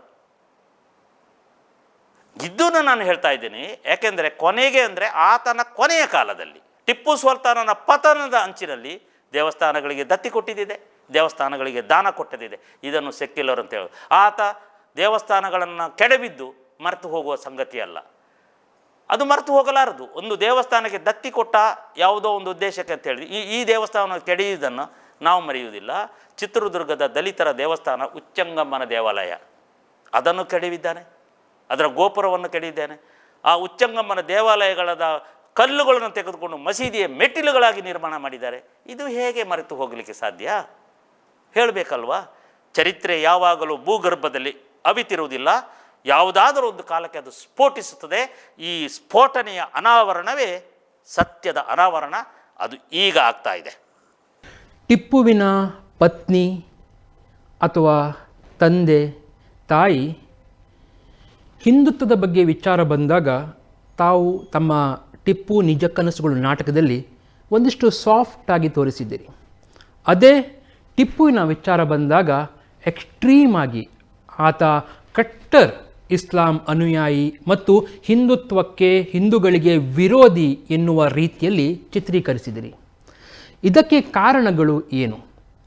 ಆತನ ಪೋಷಕರು ಅಥವಾ ಆತನ ಪತ್ನಿಯ ಸಾಫ್ಟ್ ಹಿಂದುತ್ವಕ್ಕೂ ಟಿಪ್ಪುವಿನ ಎಕ್ಸ್ಟ್ರೀಮ್ ತನ್ನ ಧರ್ಮದ ಬಗ್ಗಿರುವಂಥ ಒಂದು ಕಟ್ಟರ್ ಭಾವನೆಗೂ ತಾವು ಕೊಡುವಂಥ ಕಾರಣಗಳಾದರೂ ಏನು? ಕಾರಣ ಏನಂದರೆ ಆತನ ಶಿಕ್ಷಣಕ್ಕಾಗಿ ಹೈದರ್ ಅಲಿ ಖಾನ್ ಅವರು ನಿರಕ್ಷರ ಕುಕ್ಷಿಯಾಗಿದ್ದರು, ಅವರಿಗೆ ವಿದ್ಯೆ ಇರಲಿಲ್ಲ. ಆ ಕಾರಣಕ್ಕಾಗಿ ತನ್ನ ಮಗನಿಗೆ ವಿದ್ಯೆ ಕೊಡಬೇಕು ಅಂತೇಳಿ ಆತ ಒಬ್ಬ ಮೌಲ್ವಿಯನ್ನು ನೇಮಕ ಮಾಡ್ತಾನೆ. ಆ ಮೌಲ್ವಿ ಯುದ್ಧ ವಿದ್ಯೆ, ಕತ್ತಿವರಸೆ, ಕುದುರೆ ಸವಾರಿ ಎಲ್ಲ ಕಲಿಸ್ತಾನೆ. ಅದರ ಜೊತೆಗೆ ಆತನಿಗೆ ಶಿಕ್ಷಣವನ್ನು ಅಂದರೆ ಧಾರ್ಮಿಕ ಶಿಕ್ಷಣವನ್ನು ಕೊಡಿಸ್ತಾನೆ. ಆ ಕಾರಣಕ್ಕಾಗಿ ಆತ ಧರ್ಮಾಂಧನಾದ. ಅಂದರೆ ಆ ಮೌಲ್ವಿ ದುರ್ಬೋಧನೆ ಇವತ್ತು ಕೂಡ ಮದರಸಗಳಲ್ಲಿ ಮಾಡುವುದಾದರೂ ಏನನ್ನ? ಇವತ್ತು ಕೂಡ ಎಲ್ಲ ಅನೇಕರು ಉಗ್ರಗಾಮಿಗಳಾಗಿ ಪರಿವರ್ತನೆ ಆಗ್ತಾ ಇರೋದು, ಮುಸ್ಲಿಮರ ಮನಸ್ಥಿತಿಗಳಾಗ್ತಾ ಇರೋದು ಮದರಸಗಳ ಮೂಲಕ. ಅದು ಆಗಲೂ ಇತ್ತು. ಆ ಕಾರಣಕ್ಕಾಗಿ ಆತ ಪರ್ಷಿಯನ್ ಭಾಷೆಯನ್ನೇ, ಕನ್ನಡವನ್ನು ತೆಗೆದು ಪರ್ಷಿಯನ್ ಭಾಷೆಯನ್ನು ಆಡಳಿತ ಭಾಷೆಗೆ ತರ್ತಾನೆ. ಅನೇಕ ಊರ ಹೆಸರುಗಳನ್ನು ಬದಲಿಸ್ತಾನೆ, ಅನೇಕ ಕಂದಾಯದ ಹೆಸರುಗಳನ್ನು ಬದಲಾಯಿಸ್ತಾನೆ. ಈ ಉದಾಹರಣೆಗೆ ನಮ್ಮ ಕನ್ನಡ ನಾಡಿನಲ್ಲಿ ಈ ಕನ್ನಡ ಚಳವಳಿಗಾರರೆಲ್ಲ ಇದ್ದಾರಲ್ಲ, ಅವ್ರಿಗೆ ಏನಾಗಿದೆಯೋ ನನಗೆ ಗೊತ್ತಿಲ್ಲ. ಅವರು ಇದನ್ನು ಕೇಳಬೇಕು. ಕನ್ನಡವನ್ನು ಕೊಂದವನು ಟಿಪ್ಪು ಸುಲ್ತಾನ್. ಟಿಪ್ಪು ಸುಲ್ತಾನ್ನ ಬಗ್ಗೆ ಅವ್ರಿಗೆ ಭಾಳ ಪ್ರೀತಿ. ಯಾಕೆ ಅಂತ ಗೊತ್ತಿಲ್ಲ. ಕನ್ನಡವನ್ನು ಕೊಂದವನ ಬಗ್ಗೆ ಕನ್ನಡ ಹೋರಾಟಗಾರರಿಗೆ ಪ್ರೀತಿ ಆದರೆ ಇನ್ನೇನು ಹೇಳಬೇಕು? ಕನ್ನಡದಲ್ಲಿ ಶಾನುಭೋಗರಿಟ್ಟ ಕಂದಾಯದ ಹೆಸರುಗಳು ಅದನ್ನೆಲ್ಲ ತೆಗೆದುಹಾಕಿ ಆ ಜಾಗಕ್ಕೆ ಪರ್ಷಿಯನ್ ಪದಗಳನ್ನು ತುರುಕ್ತಾನೆ ಅವನು. ಉದಾಹರಣೆಗೆ ಖಾನಿಸುಮಾರಿ, ಕುದಸ್ತ, ತರಿ, ಕುಷ್ಕಿ, ಶಿರಸ್ತೆದಾರ್, ತಾಶಿದಾರ್, ಜಮಾಮಂದಿ, ಇದೆಲ್ಲ ಪರ್ಷಿಯನ್ ಭಾಷೆಗಳು, ಕನ್ನಡ ಅಲ್ಲ. ಈ ಕನ್ನಡ ಅಲ್ಲದ ಪಾರಿ ಶಬ್ದಗಳನ್ನು ತುರುಕಿ ಆ ಕನ್ನಡವನ್ನೇ ಆಡಳಿತ ತೆಗೆದು ಪರ್ಷಿಯನ್ ಭಾಷೆಗೆ ಆಡಳಿತ ಭಾಷೆ ತಂದದ್ದನ್ನು ಇತಿಹಾಸ ಏಕೆ ಗೊತ್ತಿದ್ದು ಸುಮ್ಮನಿರ್ತದೆ? ಅದನ್ನು ನಾನು ಪ್ರಶ್ನೆ ಮಾಡ್ತೀನಿ. ಆತನ ಖಡ್ಗದಲ್ಲಿರುವ ಬರಹಗಳು, ಆತ ಶ್ರೀರಂಗಪಟ್ಟಣದ ತನ್ನ ಗೋರಿಯ ಮೇಲೆ ಅವರ ಹಿಂಬಾಲಕರು ಬರೆಸಿದ ಬರಹಗಳು, ಆತ ಮಸೀದಿಯ ಗೋಡೆಗಳೆಲ್ಲ ಮೇಲೆ ಕೆತ್ತಿಸಿದ ಶಿಲಾಶಾಸನಗಳು ಪರ್ಷಿಯನ್ ಭಾಷೆಯಲ್ಲಿ, ಇದನ್ನೆಲ್ಲ ಅನುವಾದ ಮಾಡಲಾಗಿದೆ. ಎಲ್ಲದರಲ್ಲಿ ಇರುವುದೇನು? ಅಮೃತವಾಕ್ಯಗಳು. ಎಲ್ಲರಲ್ಲಿರುವುದು ಒಂದೇ: ಕಾಫಿರರನ್ನು ಕೊಲ್ಲು, ಅವರನ್ನು ಸದೆಬಡಿ, ಅವರ ಮರಗಳನ್ನು ಕಡಿದು ಹಾಕು, ಅವರ ಹೊಲಗಳನ್ನು ನಾಶಪಡಿಸು, ಕಾಫಿರರ ಜಾಗಗಳಿಗೆ ಮುಸ್ಲಿಮರನ್ನು ನೇಮಕಗೊಳಿಸು, ಅವರ ಆಸ್ತಿಗಳನ್ನು, ಕಾಫಿರರ ಆಸ್ತಿಗಳನ್ನು ಮುಸ್ಲಿಮರಿಗೆ ಹಂಚು. ಇಂತಹದೇ ಇದೆಯಲ್ಲ, ಇದು ಯಾವ ಶಾಂತಿಯ ಮಾರ್ಗ? ಯಾವ ಇದರಲ್ಲಿ ಏನೋ ಪವಿತ್ರ ಗ್ರಂಥಗಳಲ್ಲಿ ಈ ಬೋಧನೆ ಇದೆ? ಇದೆಯಾ ನಮ್ಮ ಭಗವದ್ಗೀತೆಯಲ್ಲಿ ಈ ಥರದ ಬೋಧನೆ? ನನಗೆ ಗೊತ್ತಿಲ್ಲ ಇಂಥ ಬೋಧನೆ ಇದೆಯಾ ಅಂತ. ಕುರಾನಿನಲ್ಲಿ ಇದೆ ಅಂತ ಅವನು ಅದನ್ನು ಸಾಧಿಸಲಿಕ್ಕೆ ಹೊರಟಿದ್ದಾನೆ. ಒಂದು ಕಡೆ ಶಾಂತಿಯನ್ನು ಬೋಧಿಸ್ತದೆ ಕುರಾನ್ ಅಂತ ಹೇಳ್ತಾನೆ ಪೊಲೀಸ್ ಸ್ಟೇಷನ್ಗೆ ಬೆಂಕಿ ಕೊಡ್ತಾರೆ, MLA ಮನೆಗೆ ಬೆಂಕಿ ಕೊಡ್ತಾರೆ, ತಲೆಯನ್ನೇ ಕತ್ತರಿಸಿ ಟೈಲರಿಂಗ್ ಮಿಷಿನ್ ಮೇಲೆ ಇಟ್ಟುಬಿಡ್ತಾರೆ ಕುರಾನ್ ಬಗ್ಗೆ ಮಾತಾಡಿದ್ದಕ್ಕೆ, ಇಸ್ಲಾಂ ಬಗ್ಗೆ ಮಾತಾಡಿದ್ದಕ್ಕೆ. ನಾಳೆ ನನ್ನನ್ನು ತಲೆಯನ್ನು ಕತ್ತರಿಸಿಬಿಡ್ಬೋದು. ಆದರೆ ಅದಕ್ಕೆ ಎಲ್ಲ ಭಯಗೊಂಡು ಇಲ್ಲಿ ಬಂದು ಕುಳಿತಿಲ್ಲ. ಹೋದರೆ ಹೋಗಲಿ ಈ ಜೀವ ಈ ನಾಡಿಗಾಗಿ ಅಂತ ಹೇಳುವ ಒಂದೇ ದೃಷ್ಟಿಯಲ್ಲಿ ಬದುಕಿದಾಯಿತು. ಇಷ್ಟು ವರ್ಷ ಬದುಕಿದೇವಲ್ಲ, ಸಾಕಲ್ವಾ ಇನ್ಯಾಕೆ. ಆದರೆ ಹೇಳಬೇಕಾದ ಸತ್ಯವನ್ನು ಎದೆಯಲ್ಲಿ ಇಟ್ಟುಕೊಂಡು ಸತ್ತು ಹೋಗಲಿಕ್ಕೆ ಇಷ್ಟ ಇಲ್ಲ. ಅದರ ಹೊರಚೆಲ್ಲಿಯೇ ಹೋಗಬೇಕು. ಹಿಂದೂಗಳಿಗೆ ಹೇಳ್ತಾ ಇದ್ದೇನೆ, ನಾವು ನಮ್ಮ ಹೋರಾಟ ಮೌನದ ಹೋರಾಟ ಅಲ್ಲ, ನಮ್ಮ ಹೋರಾಟ ಧ್ವನಿಯ ಹೋರಾಟ ಆಗಬೇಕು. ಧ್ವನಿ ಎತ್ತಬೇಕು. ನಮ್ಮ ಇಲ್ಲಿಯೇ ಎತ್ತದಿದ್ದರೆ ಇನ್ನು ಯಾವ ದೇಶದಲ್ಲಿ ಎತ್ತೋದು? ಹಿಂದೂಗಳು ಇನ್ನೆಲ್ಲಿದ್ದಾರೆ?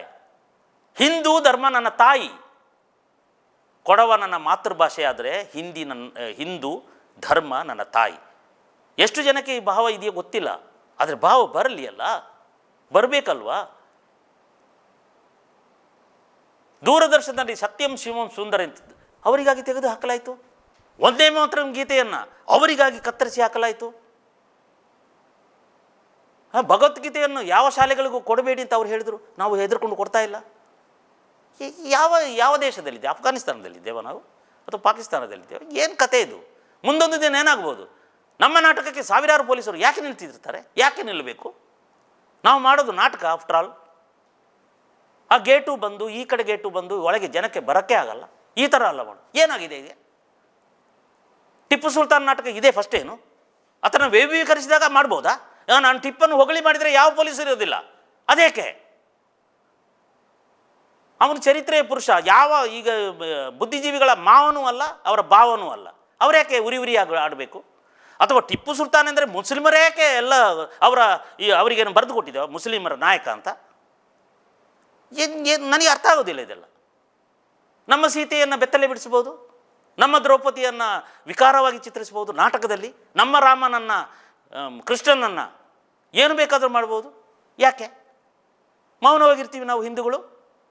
ಅವ್ರದ್ದು ಇಸ್ಲಾಂ ಧರ್ಮದ ಬಗ್ಗೆ ಮಾತಾಡಿದ್ರೆ ಕೋಪ ಬಂದು ಬಿಡ್ತದೆ ಅಂತೆ. ಮೊಹಮ್ಮದ್ ಪೈಗಂಬರ್ದು ಹೇಳಿದ್ರೆ ತಲೆಯೇ ಕತ್ತರಿಸಿಬಿಡ್ತಾರಂತೆ. ಅಯ್ಯೋ ಅಯ್ಯೋ, ಏನಿದು?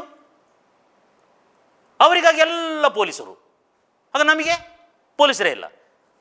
ಕೃಷ್ಣನ ಕೈಯಲ್ಲಿ ಶಂಖವೂ ಇದೆ, ಚಕ್ರವೂ ಇದೆ. ಮೋದಿ ಹೇಳಿದಾಗೆ ಚಕ್ರ ಯಾಕೆ ಅಂದರೆ ಅನ್ಯಾಯವನ್ನು ಪ್ರತಿಭಟಿಸಲಿಕ್ಕೆ, ಶಂಖ ಯಾಕೆ ಅಂದರೆ ಅವರಿಗೆ ಜಾಗೃತಿ ಮೂಡಿಸಲಿಕ್ಕೆ. ಈಗ ನಮ್ಮದು ಶಂಖ ಪಾಂಚಜನ್ಯ.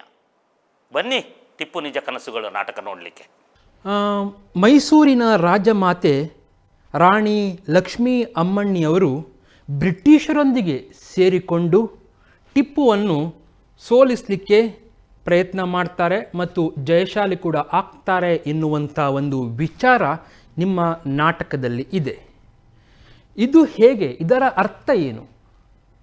ಮೈಸೂರಿನ ಅರಸರುಗಳು ಅಥವಾ ರಾಣಿ ಲಕ್ಷ್ಮೀ ಅಮ್ಮಣ್ಣಿಯವರು ಟಿಪ್ಪುವಿನನ್ನು ಸೋಲಿಸಬೇಕಂತಾದರೆ ಇಲ್ಲಿ ಬ್ರಿಟಿಷರೊಂದಿಗೆ ಸೇರಿದಂಥ ಉದ್ದೇಶವನ್ನು ಹೇಗೆ ಸಮರ್ಥಿಸ್ತೀರಿ? ನೋಡಿ, ಇಲ್ಲಿ ವಿದೇಶಿಗರು ಅಂತ ಹೇಳೋ ಪ್ರಶ್ನೆ ಬಂದಾಗ ಕೇವಲ ಬ್ರಿಟಿಷರು ಮಾತ್ರ ವಿದೇಶಿಗರಾಗಿರಲಿಲ್ಲ. ಭಾರತಕ್ಕೆ ಬಂದ ಮುಸ್ಲಿಂ ದೊರೆಗಳು ಕೂಡ ವಿದೇಶಿಯರೇ. ಕಿಲ್ಜಿ ಗಜನಿಯಿಂದ ಹಿಡಿದು ಎಲ್ಲರೂ ವಿದೇಶಿಯರೇ. ಫ್ರೆಂಚರು ವಿದೇಶಿಯರೇ, ಪೋರ್ಚುಗೀಸರು ವಿದೇಶಿಯರೇ, ಡಚ್ಚರು ವಿದೇಶಿಯರೇ. ಕೇವಲ ಬ್ರಿಟಿಷರು ಮಾತ್ರ ಇದಿಲ್ಲ. ಯಾವಾಗ ಹೈದರಾಲಿ ಮತ್ತು ಇವರ ದಾಳಿಯಾಗಿ ಇವರ ಸಂಸ್ಥಾನವನ್ನು ದಮನ ಮಾಡಿದರೋ, ಟಿಪ್ಪು ಹೇಗೆ ಫ್ರೆಂಚರನ್ನು ಆಶ್ರಯಿಸಿದ್ದನೋ ಇದನ್ನು ಚರಿತ್ರಕಾರರು ಯಾಕೆ ಮುಚ್ಚಿಡ್ತಾರೆ? ಫ್ರೆಂಚರೇನು ಸ್ವದೇಶಿಯರೇನು? ಫ್ರೆಂಚರು ಭಾರತದ ಮಾವನ ಮಕ್ಕಳೇನು?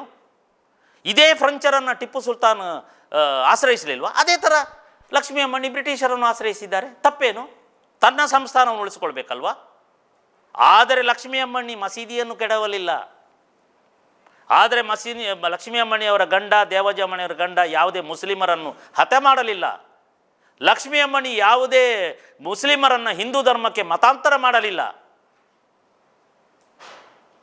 ಅದೊಂದು ಬ್ರಿಟಿಷರ ಜೊತೆ ಸೇರಿಕೊಂಡ್ರು ಅಂತ. ಇವನು ಹೈದರಾಲಿ ಖಾನ್ ಮತ್ತು ಟಿಪ್ಪು ಸುಲ್ತಾನ್ ಮಾಡಿದ ದೌರ್ಜನ್ಯಗಳಿಗೆ ವಿರುದ್ಧವಾಗಿ ಅವರು ಸೆಟೆದು ನಿಂತಿದ್ದಾಳೆ. ಹಾಗೆ ರಾಣಿ ಹಬ್ಬಕ್ಕ ಡಚ್ಚರನ್ನು ಬಡಿದಳಲ್ಲ. ಒನಕೆ ಯಾಕೆ ಮರ್ತೀರಿ? ಹೈದರಾಲಿ ಖಾನನ 300 ಸೈನಿಕರನ್ನು ತನ್ನ ಒನಕೆಯಿಂದಲೇ ಚಚ್ಚಿ ಹಾಕಿದಳು ಆ ದಲಿತ ಮಹಿಳೆ. ಇದನ್ನೇಕೆ ಚರಿತ್ರೆಯ ಪುಟಗಳಲ್ಲಿ ವಿಜೃಂಭಿಸಲಿಲ್ಲ? ಯಾರ್ದೋ ಒಂದು ಸಿಕ್ಕಿಬಿಟ್ರೆ ಅದನ್ನು ಹೇಳೋದು. ದೌರ್ಜನ್ಯದ ಬಗ್ಗೆ ಮಾತಾಡಿ, ಮತಾಂತರದ ಬಗ್ಗೆ ಮಾತಾಡಿ, ನಮ್ಮ ದೇವಸ್ಥಾನಗಳನ್ನು, ನಮ್ಮ ಆರಾಧ್ಯ ಶ್ರದ್ಧಾ ಕೇಂದ್ರಗಳನ್ನು ಧ್ವಂಸ ಮಾಡಿದ ಬಗ್ಗೆ ಮಾತಾಡಿ, ಬಾಯಿ ಇದ್ದರೆ.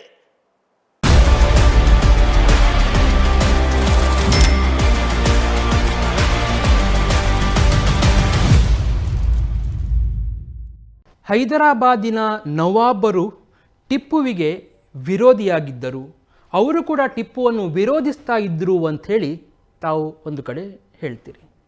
ಅಂದರೆ ಎಲ್ಲ ಮುಸ್ಲಿಮರು ಕೆಟ್ಟವರಲ್ಲ, ಟಿಪ್ಪುವಿನಂತಹ ಮತಾಂಧ ಅರಸ ಮಾತ್ರ ಒಂದು ರೀತಿಯಲ್ಲಿ ಹಿಂದೂಗಳಿಗೆ ವಿರೋಧಿಯಾಗಿದ್ದ, ಎಲ್ಲರೂ ಅಲ್ಲ. ಆದ್ದರಿಂದ ಎಲ್ಲ ಮುಸ್ಲಿಮರು ಕೆಟ್ಟವರಲ್ಲ ಅಂತ ನೀವು ಇಲ್ಲಿ ಸಾಧಿಸಲಿಕ್ಕೆ ಹೋದಂತೆ ಕಾಣ್ತದೆ, ಹೌದಾ? ಹಾಗೆ ನಾನು ಹೇಳಿದೆ. ಹೌದು, ಇವತ್ತು ಕೂಡ ಭಾರತದಲ್ಲಿ ಎಲ್ಲ ಮುಸ್ಲಿಮರು ಕೆಟ್ಟಲ್ಲ. ನಾವು ಶಿಶುನಾಳ ಶರೀಫರ ಬಗ್ಗೆ ಮಾತಾಡ್ತೀವಿ, ಅವರ ಹಾಡುಗಳನ್ನು ಶ್ರದ್ಧಾಭಕ್ತಿಯಿಂದ ಹಾಡ್ತೀವಿ. ಅಬ್ದುಲ್ ಕಲಾಮರನ್ನು ನಮ್ಮ ರಾಷ್ಟ್ರಪತಿಯನ್ನಾಗಿ ಮಾಡಿ ಅವರನ್ನು ಗೌರವ ಸ್ಥಾನದಲ್ಲಿ ಇಟ್ಟು ನೋಡಿದ್ದೀವಿ. ಎಲ್ಲ ನಾವು, ನಾನು ಹೇಳೋದು ದೇಶ ವಿರೋಧಿ ಮುಸ್ಲಿಮರ ಬಗ್ಗೆ, ದೇಶ ವಿರೋಧಿ ಮನಸ್ಥಿತಿಯ ಮುಸ್ಲಿಮರ ಬಗ್ಗೆ, ಈ ದೇಶವನ್ನು ರೋಹಿಂಗ್ಯದವರಿಗೆ ಸಪೋರ್ಟ್ ಕೊಡುವ ಮುಸ್ಲಿಮರ ಬಗ್ಗೆ, ಪಾಕಿಸ್ತಾನಕ್ಕೆ ಸಪೋರ್ಟ್ ಕೊಡುವ ಮುಸ್ಲಿಮರ ಬಗ್ಗೆ, ಹಿಂದೂಗಳು ನಾಶ ಆಗಬೇಕು ಅಂತ ಅದರ ಬಗ್ಗೆ ಚಳುವಳಿಯನ್ನೇ ಹುಡುತ್ತಿರುವ SDPI ಅವರ ಬಗ್ಗೆ ನನ್ನ ಆಕ್ರೋಶ. ಮುಸ್ಲಿಮರ ಬಗ್ಗೆ ಅಲ್ಲ, ದೇಶಭಕ್ತ ಮುಸ್ಲಿಮರು ನಮ್ಮ ಜನ. ಅದೇ ಥರ ಹೈದರಾಬಾದಿ ಎಂದರೆ ಡೈಲಿಯ ಮುಸ್ಲಿಮರಿಂದು ಹೈದರಾಬಾದಿನಲ್ಲ, ತುಂಬ ಜನ ಮುಸ್ಲಿಮರು ಇವನು ಹತ ಆಗಲಿ ಅಂತಲೇ ಬಯಸಿದ್ರು. ಅದಕ್ಕೆ ಆಧಾರಗಳು ಇದೆ. ನಾವು ಚಿಕ್ಕಂದಿನಿಂದ ನಮ್ಮ ಪಠ್ಯಗಳಲ್ಲಿ ಟಿಪ್ಪುವಿನ ಬಗ್ಗೆ ಓದಿದ್ದು ಅಥವಾ ನಮಗೆ ತರಗತಿಗಳಲ್ಲಿ ಕಲಿಸಿದ್ದು ಅದನ್ನೆಲ್ಲ ನೋಡಿಕೊಂಡೇ ಓದಿಕೊಂಡೇ ಬೆಳೆದು ಬಂದವರು. ಆದರೆ ನಿಮ್ಮ ಟಿಪ್ಪು ನಿಜ ಕನಸುಗಳು ಈ ನಾಟಕವನ್ನು ನೋಡಿದ ನಂತರ ಅಥವಾ ಈ ಪುಸ್ತಕವನ್ನು ಓದಿದ ನಂತರ ಟಿಪ್ಪುವಿನ ಬಗ್ಗೆ ಇರುವಂಥ ಭಾವನೆಗಳೇ ಬದಲಾಗ್ತವೆ. ನಾವು ಏನು ಓದಿಕೊಂಡಿದ್ವಿ ಚಿಕ್ಕದಿರುವಾಗ ಅದಕ್ಕೂ ಈ ಟಿಪ್ಪುವಿನ ನಿಜ ಕನಸುಗಳು ನಾಟಕಕ್ಕೂ ಅಜಗಜಾಂತರ ವ್ಯತ್ಯಾಸ ಇದೆ.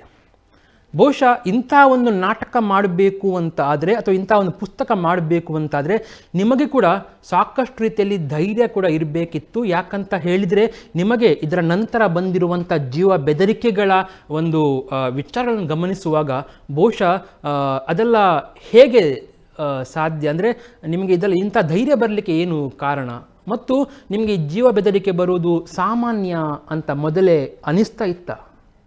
ಸಾಮಾನ್ಯ ಅದು. ನನಗೆ ಬೆದರಿಕೆ ಕರೆಗಳು ಫೋನ್ ಮುಖಾಂತರ ಬರ್ತಾ ಇದೆ. ನಾನು ಅವರಿಗೆ ಮುಚ್ಚುಬಾಯಿ ಅಂತೇಳಿ ಫೋನನ್ನು ಆಫ್ ಮಾಡ್ತೀನಿ. ಪತ್ರಗಳು ಬಂದಿದೆ. ಅವರೆಲ್ಲ ಪುಕ್ಕಲರು ಅವರು. ನಿಜವಾದ ಹೆಸರನ್ನು ಕೊಟ್ಟು, ನಿಜವಾದ ಫೋನ್ ನಂಬರ್ ಕೊಟ್ಟು, ದಯವಿಟ್ಟು ಬರೀರಿ, ದಯವಿಟ್ಟು ಕಾಲ್ ಮಾಡಿ. ನಿಜವಾದ ಫೇಕ್ ಫೋನ್ ನಂಬರಿಂದ, ಫೇಕ್ ಹೆಸರಿನಲ್ಲಿ, ಫೇಕ್ ವಿಳಾಸದಲ್ಲಿ ಬೆದರಿಕೆ ಹಾಕೋನು ಅವನು ಪುಕ್ಕಲ ಅನ್ನೋದು ಇನ್ನೇನು ಬೇಕು? ಪುಕ್ಕಲರು ಅವರೆಲ್ಲ. ಇವರನ್ನು ಮೆರೆಸುವ ರಾಜಕಾರಣಿಗಳು ಸಿದ್ದರಾಮಯ್ಯನಂತವರು ಬ್ರದರ್ಸ್, ಪೊಲೀಸ್ ಸ್ಟೇಷನ್ಗೆ ಬೆಂಕಿ ಕೊಟ್ಟವರು ಬ್ರದರ್ಸ್. ಅಯ್ಯ, ತನ್ನ ಪಕ್ಷದ MLA ಮನೆಗೆ ಬೆಂಕಿ ಕೊಟ್ಟವರು ಬ್ರದರ್ಸ್. ಇವರು ಬಂಧುಗಳು ಸಿದ್ದರಾಮಯ್ಯನವರಿಗೆ. ಇವರೆಲ್ಲ ಏನು ಮಾಡಲಿಕ್ಕೆ ಹೊರಟಿದ್ದಾರೆ? PFI ಎಷ್ಟು ಕೇಸುಗಳನ್ನು ಅವರು ವಾಪಸ್ ಪಡೆದರು ಮುಖ್ಯಮಂತ್ರಿ ಆಗಿದ್ದಾಗ? ಅವರಿಂದಲೇ ಅಲ್ವಾ ಹರ್ಷನ ಕೊಲೆ ಆಗಿದ್ದು? ಇವರು ಕೇಸ್ ವಾಪಸ್ ತಗೊಂಡ್ರು, ಕೊಲೆ ಮಾಡಿದರು. ಯಾಕೆಂದರೆ ನಮಗಿದ್ದಾರೆ, ನಮ್ಮ ನಾಯಕ ರಕ್ಷಣೆಗೆ ನಮಗಿದ್ದಾರೆ ಅಂತೇಳಿ ಬೆಂಕಿ ಕೊಡುವುದು, ಕೊಲೆ ಮಾಡುವುದು, ಸರ್ಕಾರ ಆಸ್ತಿಪಾಸ್ತಿಗಳನ್ನು ಲೂಟಿ ಮಾಡುವುದು, ಇದನ್ನು ಸಮರ್ಥಿಸುತ್ತೇರೇನು? ನೀವು ಮುಂದೆ ಮುಖ್ಯಮಂತ್ರಿ ಆದರೆ ಇವರೇ ನಿಮ್ಮ ಆಡಳಿತದ ಗೃಹ ಮಂತ್ರಿ ಆಗಬಹುದು, SDPI ಅವರು. ಇದು ನಮ್ಮ ಆತಂಕ. ರಂಗಾಯಣದಲ್ಲಿ ಇತ್ತೀಚೆಗೆ ಒಂದು ನಾಟಕ ಪ್ರದರ್ಶನ ಆಯಿತು, ಸಾಂಬ ಶಿವ ಅಂತ. ಆ ನಾಟಕದಲ್ಲಿ ನೀವು ಮಾಜಿ ಮುಖ್ಯಮಂತ್ರಿ ಸಿದ್ದರಾಮಯ್ಯ ಅವರನ್ನು ಹಂಗಿಸಿದ್ದಿರಿ ಅಂತ ಹೇಳಿ ಸಾಕಷ್ಟು ವಿರೋಧಗಳು ಕೂಡ ಕಂಡುಬಂತು. ಇದು ಉದ್ದೇಶಪೂರ್ವಕನೋ ಅಥವಾ ಯಾವ ರೀತಿಯಲ್ಲಿ ಇಲ್ಲಿ ನೀವು ಸಿದ್ದರಾಮಯ್ಯ ಅವರಂಥವರನ್ನು ಎಳೆದು ತರುವಂಥ ಅಗತ್ಯ ಆದರೂ ಏನಿತ್ತು? ಕುಂಬಳಕಾಯಿ ಕಳ್ಳ ಅಂದರೆ ಹೆಗಲು ಮುಟ್ಟು ನೋಡ್ಕೊಂಡ. ಅವನು ಕದ್ದಿದ್ದು ನಿಜ ಕುಂಬಳಕಾಯಿ. ಅವನ ಹೆಗಲಲ್ಲಿ ಬೂದಿ ಇತ್ತು, ಬೂದಿ ಕುಂಬಳದು. ಬೂದು ಕುಂಬಳ ಅಂತ ಒಂದಿದೆ, ಅದ್ರ ಮೇಲೆ ಬೂದಿ ಇರ್ತದಲ್ಲ, ಅವನು ಕದ್ದುಬಿಟ್ಟ ಒಬ್ಬ ಕಳ್ಳ. ಆಗ ಯಾರು ಕದ್ದಿದ್ದು ಅಂತ ಹೇಳೋ ಹಿಂಗೆ ಹೇಳ್ತಾ ಇದ್ದ. ಆಗ ಗೊತ್ತಾಯಿತು, ಓ ಇವನು ಕದ್ದಿದ್ದು ಅಂತ. ಹಾಗೆ ಯಾವುದೋ ಒಂದು ನಾಟಕ ಸಿದ್ದರಾಮಯ್ಯ ನನಗೇ ಮಾಡಿದ್ದು ಅಂತ ಯಾಕೆ ಹೇಳಿ, ಅಲ್ಲಿ ಒಬ್ಬ ರಾಜನ ಕತೆ ಬರ್ತದೆ. ಆ ರಾಜ ನಿದ್ದೆ ಮಾಡ್ತಿದ್ದ ಅಂತ ಹೇಳ್ತಾನೆ. ನಿದ್ದೆ ಮಾಡಿದಾಗ ಅಯ್ಯೋ ಇದು ನಮ್ಮ ಮುಖ್ಯಮಂತ್ರಿಗೆ ಹೇಳಿದ್ದು, ಎಲ್ಲ ಭಾಗ್ಯಗಳನ್ನು ಕೊಟ್ಟು ನೀನು ಜನರನ್ನು ಸೋಮಾರಿ ಮಾಡಿ ಈಗ ನಿದ್ದೆ ಮಾಡ್ತಿದ್ದೀಯಲ್ಲ ಅಂತ ಒಂದು ಡೈಲಾಗ್ ಬಂದಿದೆ ಅಂತ. ಅದಕ್ಕೆ ಈ ಸಿದ್ದರಾಮಯ್ಯ ಅಂತ ಹೇಳಿದೆವ, ಕೇಡಿ ಅಂತ ಒಂದು ಬಂದಕ್ಕೆ ಡಿ ಕೆ ಶಿವಕುಮಾರ್ ನನಗೆ ಹೇಳಿದ್ದು, ಹಾಗಾದ್ರೆ ಅವ್ರು ಕೇಡಿನ? ಈ ಹೆಗಲು ಮುಟ್ಟುಕೊಂಡು ನಾವು ನೋಡೋದಕ್ಕೆ ಅವರಿಗೆ ಸಾಂಬಶಿವ ಪ್ರಹಸನದ ಬಗ್ಗೆ ಸಿಟ್ಟಿಲ್ಲ, ಅವರಿಗೆ ರಂಗಾಯಣದ ಬಗ್ಗೆ ಸಿಟ್ಟು. ಅವರು ಪರೋಕ್ಷವಾಗಿ ನನ್ನ ಮೇಲೆ ಆಕ್ರೋಶ. ಗೊತ್ತಿದೆ ಅವರಿಗೆ ನಾನಿಲ್ಲ, ನಾನು ಮಂಗಳೂರು, ನಾನು ಅಲ್ಲಿ ಇದ್ದರೆ ಅವರು ಬರ್ತಾಯಿದ್ರ? ನಾನು ರಂಗಾಯಣದಲ್ಲಿ ಇರುವವರೆಗೆ ಒಂದು ಹುಳ ಬರಲಿಲ್ಲ ಅದರೊಳಗೆ. ಹುಳ ಎಲ್ಲ ಗೇಟಿನ ಹೊರಗಡೆ ಶಾಮಿಯಾನ ಹಾಕ್ಕೊಂಡು ಭಜನೆ ಮಾಡ್ಕೊಂಡು ಕೂತಿದ್ರು. ನಾನಿಲ್ಲ, ನಾನು ಮಂಗಳೂರಿಗೆ ಬಂದಿದ್ದೀನಿ, ನಾನು ಶಿವಮೊಗ್ಗಕ್ಕೆ ಬಂದಿದ್ದೀನಿ, ನನ್ನ ಆಬ್ಸೆನ್ಸಿಯಲ್ಲಿ ಅವರು ರೌಡಿಗಳು ಅಲ್ಲಿ ರಂಗಾಯಣಕ್ಕೆ ನುಗ್ಗಿದ್ದಾರೆ. ನಾನು ಇದ್ದಿದ್ರೆ ನುಗ್ಗಲಿಕ್ಕೆ ಬಿಡ್ತಾ ಇದ್ದೇನೆ ನಾನು. ಆಗಲಿ, ಇವತ್ತು ನಿಮಗೆ ಗೊತ್ತು ಸೋಷಿಯಲ್ ಮೀಡಿಯಾದಲ್ಲಿ ಸಿದ್ದರಾಮಯ್ಯನ ಥರ ಮಿಮಿಕ್ರಿ ಮಾಡ್ತಾ ಇಲ್ಲೇನು? ಅವನ ಭಾಗ್ಯಗಳ ಬಗ್ಗೆ ವ್ಯಂಗ್ಯ ಮಾಡ್ತಾ ಇಲ್ಲನು? ಅಲ್ಲಿ ಸಿದ್ದರಾಮಯ್ಯನ ಥರೇ ವಾಯ್ಸನ್ನು ಕೊಟ್ಟು ಸಿದ್ದರಾಮಯ್ಯನ ಥರೇ ವೇಷ ಹಾಕ್ಕೊಂಡು ಎಷ್ಟು ಸೋಷಿಯಲ್ ಮೀಡಿಯಾದಲ್ಲಿ ಬಂದಿದೆ. ಯಾಕೆ ಅದು ಆಗ ಸಿದ್ದರಾಮಯ್ಯನವರಿಗೆ? ಯಾಕೆಂದರೆ ಹಿಂದೆ ಸಿದ್ದರಾಮಯ್ಯನ ಮಗ ಒಬ್ಬರು ಅಲ್ಲೆಲ್ಲೋ ಒಬ್ಬ ಸತ್ತೋದ್ರು, ಅದು ಗೊತ್ತಿದೆಯಲ್ಲ ನಿಮಗೆ. ಸಿದ್ದರಾಮಯ್ಯನ ಮಗ ಅಲ್ಲೆಲ್ಲೋ ಅದು ಯಾರೋ ಬಾಕ್ಸರ್ ಹೊಡೆದುಕೊಂಡಿದ್ದು ಅಂತ ಹೇಳ್ತಾರೆ, ಅದು ನಾನು ಕಂಡಿಲ್ಲ ಬಿಡಿ, ಅದು ಸುದ್ದಿ. ಅದು ಆದರೂ ಸತ್ತ, ಸಾಯಿಬಾರದ ವಯಸ್ಸಿನಲ್ಲಿ ಸತ್ತೋದ ಪಾಪ. ಅದರ ಬಗ್ಗೆ ನಮಗೆ ಅನುಕಂಪ ಇದೆ. ಅವನ ಶ್ರದ್ಧೆಯನ್ನು ಮಾಡಿದೆ ಎಲ್ಲಿ ಗೊತ್ತಾ? ರಂಗಾಯಣದಲ್ಲಿ. ಆ ಸಿದ್ದರಾಮಯ್ಯನ ಮಗ ಏನು ಸಂಗೀತಗಾರನ? ಸಿದ್ದರಾಮಯ್ಯನ ಮಗ ಏನು ಸಾಹಿತಿಯ? ಸಿದ್ದರಾಮಯ್ಯನ ಮಗ ಏನು ರಂಗಭೂಮಿಯ ಕಾರ್ಯಕರ್ತನ? ಅವನ ಶ್ರದ್ಧಾಂಜಲಿ ಕಾರ್ಯಕ್ರಮವನ್ನು ರಂಗಾಯಣದಲ್ಲಿ ಯಾಕೆ ಮಾಡ್ತಾರೆ? ಕಲಾಮಂದಿರ ಇತ್ತು ಎದುರುಗಡೆ, ಬಾಡಿಗೆ ಕೊಡೋದು. ರಂಗಾಯಣದ ಡೈರೆಕ್ಟರ್ ಒಬ್ಬರು ರಂಗಾಯಣದಲ್ಲಿ ಆಯೋಜಿಸ್ತಾರೆ. ಇದು ಚಂದ ಆಯಿತಾ? ಅಂದರೆ ಸಿದ್ದರಾಮಯ್ಯನ ಅಂಥ ಚೇಲಗಳ ಆಟ ರಂಗಾಯಣದಲ್ಲಿ ನಡೆಯಲಿಲ್ಲ ಅಂತೇಳುವ ಸಿಟ್ಟು ಅಷ್ಟೇ ಹೊರತು ಇದಕ್ಕೆಲ್ಲ ಅಯ್ಯೋ ಇದಕ್ಕೆಲ್ಲ ಇಂಥದನ್ನೆಲ್ಲ ಎದುರಿಸ್ಬೇಕು. ನಾನು ನಿಯೋಜಿಸಿದ ನಿರ್ದೇಶಕ ಸಾಂಬಶಿವದ ಡೈರೆಕ್ಟರ್ನ ಅವರು ಸುತ್ತುವರೆದು ಅವನಿಗೆ ಬೆದರಿಕೆ ಒಡ್ಡಿ ಅವನ ಸ್ವಲ್ಪ ಸಾಫ್ಟ್ ಹುಡುಗ ಪಾಪ ಬೆದರ್ಕೊಂಡಿರ್ಬೋದು. ನಾನು ಇಲ್ಲದೇ ಹೋದದ್ದು ಅಲ್ಲಿ ತೊಂದರೆ ಆಗಿದೆ ಅಷ್ಟೇ ಹೊರತು ಏನಾಗಿಲ್ಲ. ಆಗ ಇವರೆಲ್ಲ ಮಾಡ್ತಾಯಿದ್ರಲ್ಲ ನಾಟಕ. ಗಾಂಧಿ ವರ್ಸಸ್ ಗಾಂಧಿಯಲ್ಲಿ ಗಾಂಧಿಯನ್ನೇ ಟೀಕೆ ಮಾಡಿಲ್ವಾ? ಎಷ್ಟು ನಾಟಕಗಳಲ್ಲಿ ಈಗ ಬ್ರಾಹ್ಮಣ ವೇಷ ಅಂತಲ್ಲಿ ಪುರಾತನದಿಂದ ನಾಟಕಗಳಲ್ಲಿ ಬರ್ತಾಯಿದೆ. ಬ್ರಾಹ್ಮಣ ಪಾತ್ರಧಾರಿ, ಒಬ್ಬ ಬ್ರಾಹ್ಮಣ ಬರ್ತಾನೆ. ಹೇಗೆ ತೋರಿಸ್ತಿದ್ರು ಬ್ರಾಹ್ಮಣ ಪಾತ್ರಧಾರಿಯನ್ನು? ಒಂದು ಜುಟ್ಟು, ಆ ಜುಟ್ಟಿಗೆ ತಂತಿ ಕಟ್ಟಿಬಿಟ್ಟು ಆ ಜುಟ್ಟು ಹಿಂಗೆ ಆಡಬೇಕು. ಹೀಗೆ ನಿಮ್ಮ ಕ್ಯಾಮರಾದಲ್ಲಿ ಕಾಣುತ್ತಾ? ಹೀಗೆ ಆಡಬೇಕು. ಅದ್ರ ಮೇಲೆ ಒಂದು ಹೂ, ಒಂದು ದೊಡ್ಡ ಜನಿವಾರ, ಆ ಜನಿವಾರನು ಹೀಗೆ ದೊಡ್ಡ ಹೊಟ್ಟೆ, ಉಬ್ಬು ಹಲ್ಲು, ಹೀಗೆ. ಅದು ಬ್ರಾಹ್ಮಣ ಪಾತ್ರ. ಹಾಗಾದರೆ ಬ್ರಾಹ್ಮಣರಿಗೆ ಅವಮಾನ ಆಗಿಲ್ವಾ? ಎಷ್ಟು ವರ್ಷದಿಂದ ನೀವು ಮಾಡಿಲ್ಲ ಈ ಥರ? ಎಷ್ಟು ಜನಾಂಗವನ್ನು ಅವಮಾನಿಸಿಲ್ಲ ನಾಟಕದಲ್ಲಿ, ರಂಗಭೂಮಿಯಲ್ಲಿ? ಕೇಳಿಲ್ಲ ಯಾರು. ಯಾಕೆಂದರೆ ಸಜ್ಜನರಿದ್ದರು. ಇವತ್ತು ನೀವು ರೌಡಿಗಳಿದ್ದೀರಿ. ಏನಾದರೂ ಮಾಡಿಬಿಟ್ರೆ ನಮಗೇ ಹೇಳಿದ್ದು.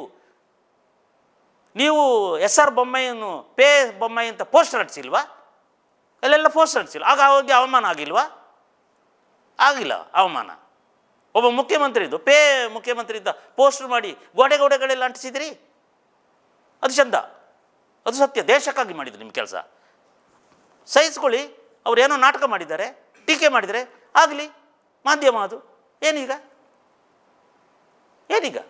ನೀವು ಇಷ್ಟೆಲ್ಲ ಮಾಡ್ತಾ ಇರುವುದು ಅರ್ಜೆಂಟಾಗಿ MLC ಆಗಬೇಕು ಅಂತ ವಿಧಾನ ಪರಿಷತ್ ಸದಸ್ಯರಾಗಿರುವಂಥ ವಿಶ್ವನಾಥ್ ಅವರು ಒಂದು ಕಡೆ ಆರೋಪ ಮಾಡಿದ್ದಾರೆ. ಈ ಕುರಿತು ಏನು ಹೇಳ್ತೀರಿ? ಹೌದು, ಅಲ್ಲಿ ಕುರ್ಚಿ ಖಾಲಿ ಇದೆ. ಅದು ಅವ್ರದ್ದೇ ಕುರ್ಚಿ, ಅವ್ರದ್ದೇ ಭಯ ಆಗಿರ್ಬೋದು. ಅವರು ನೋಡಿ ಸೋತು ಸುಣ್ಣಾದವರನ್ನು ನಮ್ಮ ಸರ್ಕಾರ ಅವರು ಹುಣಸೂರಿನಲ್ಲಿ ಸ್ಪರ್ಧೆ ಮಾಡಿದರು, ಗೆಲ್ಲಿಲ್ಲ, ಸೋತವದ್ರೂ ಪರವಾಗಿಲ್ಲ, ನಮ್ಮ ಪಕ್ಷಕ್ಕೆ ಸಹಾಯ ಮಾಡಿದ್ದಾರೆ ಅಂತೇಳಿ BJPಯವರು ಅವರನ್ನು ಸಾಹಿತ್ಯ ಕೋಟದಲ್ಲಿ MLC ಮಾಡಿದರು.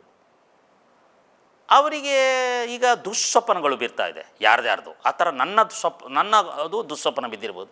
ನನ್ನ ಸೀಟಿಗೆ ಕಾರ್ಯಪ್ಪನವರು ಬರ್ತಾರೆ ಅಂತೇಳಿ ಭಯ. ನಾನು ಯಾವುದು ಆಸೆ ಪಟ್ಟಿಲ್ಲ, ನನಗೇನು ಬೇಡ. ನಾನು MLA ಆಗೋಕ್ಕೆ ನಾನು ಆಸೆ ಪಟ್ಟವನಲ್ಲ. ನನ್ನ ಕೆಲಸ ರಂಗಭೂಮಿಯ ಕೆಲಸ, ಅದನ್ನು ಮಾಡ್ತಾಯಿದ್ದೀನಿ. ಪರ್ವ ಮಾಡಿದಾಗ ಅವರೇ ಬಂದು ಕೂತ್ಕೊಂಡು ನೋಡಿ ಹೋಗಿದ್ದಾರಲ್ಲ. ಇದೇ ವಿಶ್ವನಾಥ್ ಅವರು 5 ಲಕ್ಷ ರೂಪಾಯಿ ನಮ್ಮ ಅನುದಾನ ಕೊಟ್ಟಿದ್ದಾರೆ ರಂಗಾಯಣಕ್ಕೆ, ಸ್ವಲ್ಪ ಅಭಿವೃದ್ಧಿ ಕೆಲಸ ಮಾಡಿ ಅಂತ. ಅದನ್ನು ಬಳಸ್ತಾ ಇದ್ವಿ. ಈಗ ತಲೆ ಕೆಟ್ಟೋಯ್ತು ಅವರಿಗೆ. ತಲೆ ಕೆಡಬಾರ್ದು ವಿಶ್ವನಾಥ್ ಅವರಿಗೆ. ಯಾಕೆಂದರೆ ಯಾವ ಪಕ್ಷದಲ್ಲೂ ಅವರಿಗೆ ಟಿಕೆಟ್ ಇಲ್ಲ. ಇದು ತಲೆ ಕೆಡುವ ಸಂಗತಿ. ವಿಶ್ವನಾಥ ಅವರಿಗೆ ಯಾವ ಪಕ್ಷದಲ್ಲೂ ಅವರಿಗೆ ಟಿಕೆಟ್ ಇಲ್ಲ. ಇದು ಇಂಥ ಒಂದು ವಿಚಿತ್ರ ಸ್ಥಿತಿ ಗೌರವಾನ್ವಿತ ವಿಶ್ವನಾಥರಿಗೆ ಬಂದದ್ರಿಂದ ಅವರಿಗೆ ಕೆಟ್ಟ ಕನಸುಗಳು ಬೀಳ್ತವೆ. ಟಿಪ್ಪು ನಿಜ ಕನಸುಗಳು ಬೇರೆ, ವಿಶ್ವನಾಥರ ಕೆಟ್ಟ ಕನಸುಗಳು ಅಂತೇಳಿ ಇನ್ನೊಂದು ಯಾರಾದರೂ ಇದು ನಾಟಕ ಬರೆಯುವುದು.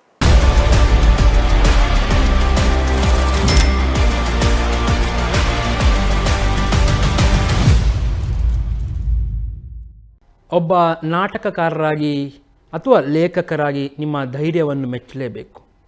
ಆದರೆ ಒಂದು ಇಡೀ ಈ ತಂಡವನ್ನು ಗಮನಿಸುವಾಗ, ಟಿಪ್ಪು ನಿಜ ಕನಸುಗಳು ಆ ನಾಟಕದ ಎಲ್ಲ ಪಾತ್ರಧಾರಿಗಳನ್ನು ಗಮನಿಸುವಾಗ ಅವರು ಪಾತ್ರವನ್ನೇ ಜೀವಿಸಿದ್ದಾರೆ ಅಂತ ಅನಿಸ್ತಾ ಉಂಟು. ಇಂಥ ಒಂದು ಕಾಂಟ್ರವರ್ಷಿಯಲ್ ನಾಟಕ ಮಾಡುವಾಗ ಅವರನ್ನು ಕೂಡ ಹುರಿದುಂಬಿಸಿ ಆ ಪಾತ್ರಕ್ಕೆ ತಯಾರು ಮಾಡೋದು ಕೂಡ ಒಂದು ದೊಡ್ಡ ವಿಚಾರ. ಹೇಗೆ ಇದೆಲ್ಲ ಸಾಧ್ಯ ಆಗತ್ತೆ? ಏನಿಲ್ಲ, ಇದು ಅದ್ಭುತವಾದ ಒಂದು ಪ್ರದೇಶ. ಸಾಂಸ್ಕೃತಿಕವಾಗಿ ಯಕ್ಷಗಾನವನ್ನು ಮೈಗೂಡಿಸಿಕೊಂಡ ಒಂದು ಅದ್ಭುತವಾದ ಜಿಲ್ಲೆ ಇದು. ಈ ಜಿಲ್ಲೆಯಲ್ಲಿ ಸಂಸ್ಕೃತಿ, ಸಾಹಿತ್ಯ, ಪರಂಪರೆಗೆ ಏನು ಕಡಿಮೆ ಇಲ್ಲ. ಈ ಜಿಲ್ಲೆಯಿಂದ ಬಂದವರು ಎಲ್ಲಿ ಭೂರಮೆ ದೇವಸನ್ನಿಧಿ ಬಯಸಿ ಬಿಮ್ಮನೆ ಬಂದವಳು ಅಂತೇಳಿ ಕೊಡಗಿನ ಹಾಡನ್ನು ಬರೆದ ಪಂಜೆ ಮಂಗೇಶರಾಯರ ಊರಿದು. ಅನೇಕ ಕವಿ, ಸಾಹಿತಿಗಳು, ದಾನಿಗಳು ಕರಾವಳಿಯನ್ನು ಕಟ್ಟಿದವರ ಈ ನಾಡಿನಲ್ಲಿ ಶಾಂತಿ ಕದಡಲೇಬಾರದು. ಆದರೆ ಶಾಂತಿ ಕದಡುತ್ತದೆ ಅಂತೇಳಿ ಗುಲ್ಲೆಬ್ಬಿಸೋದು ಕೂಡ ಒಂದು ಕಿಡಿಗೇಡಿಗಳ ಕೆಲಸ. ಎಲ್ಲ ಸತ್ಯಗಳನ್ನು ಅರಗಿಸಿಕೊಳ್ಳುವ, ಎಲ್ಲ ಸತ್ಯಗಳನ್ನು ಜೀರ್ಣಿಸಿಕೊಳ್ಳುವ ಶಕ್ತಿ ಇರುವ ಕರಾವಳಿ ಪ್ರದೇಶದಲ್ಲಿ, ಇಲ್ಲಿ ಕೋಟಿ ಚೆನ್ನಯ್ಯನಂತವರ ಈ ನಾಡಿನಲ್ಲಿ, ಇಲ್ಲಿ ಎಲ್ಲ ಜನಾಂಗಗಳು ತುಳು ಭಾಷೆಯ ಸಮೃದ್ಧವಾದ ಒಂದು ಪ್ರತ್ಯೇಕ ಭಾಷೆ ಅದು. ಆ ಭಾಷೆ 8ನೇ ಪರಿಚ್ಛೇದಕ್ಕೆ ಸೇರಿಸಬೇಕು ಅಂತೇಳುವುದು ನನ್ನದೂ ಒತ್ತಾಯ ಇದೆ. ಇಂಥ ಸಮೃದ್ಧ ನಾಡಿನಲ್ಲಿ ಜನರ ಬಾಳು ಹಸನಾಗಬೇಕು, ಹಸನಾಗಿದೆ. ಎಲ್ಲ ಕರಾವಳಿ ಅತ್ಯಂತ ಒಂದು ಪ್ರವಾಸೋದ್ಯಮ ಜಿಲ್ಲೆ. ಕರಾವಳಿಯ ಒಂದು ಉತ್ಪನ್ನ ಏನಿದೆ ಇದು ರಾಜ್ಯಕ್ಕೆ ಬಹುದೊಡ್ಡ ಕಾಣಿಕೆಯನ್ನು ಕೊಡ್ತಾ ಇದೆ. ಯಾರಿಗೆ ಗೊತ್ತಾಗ್ತಾ ಇಲ್ಲ ಅದು.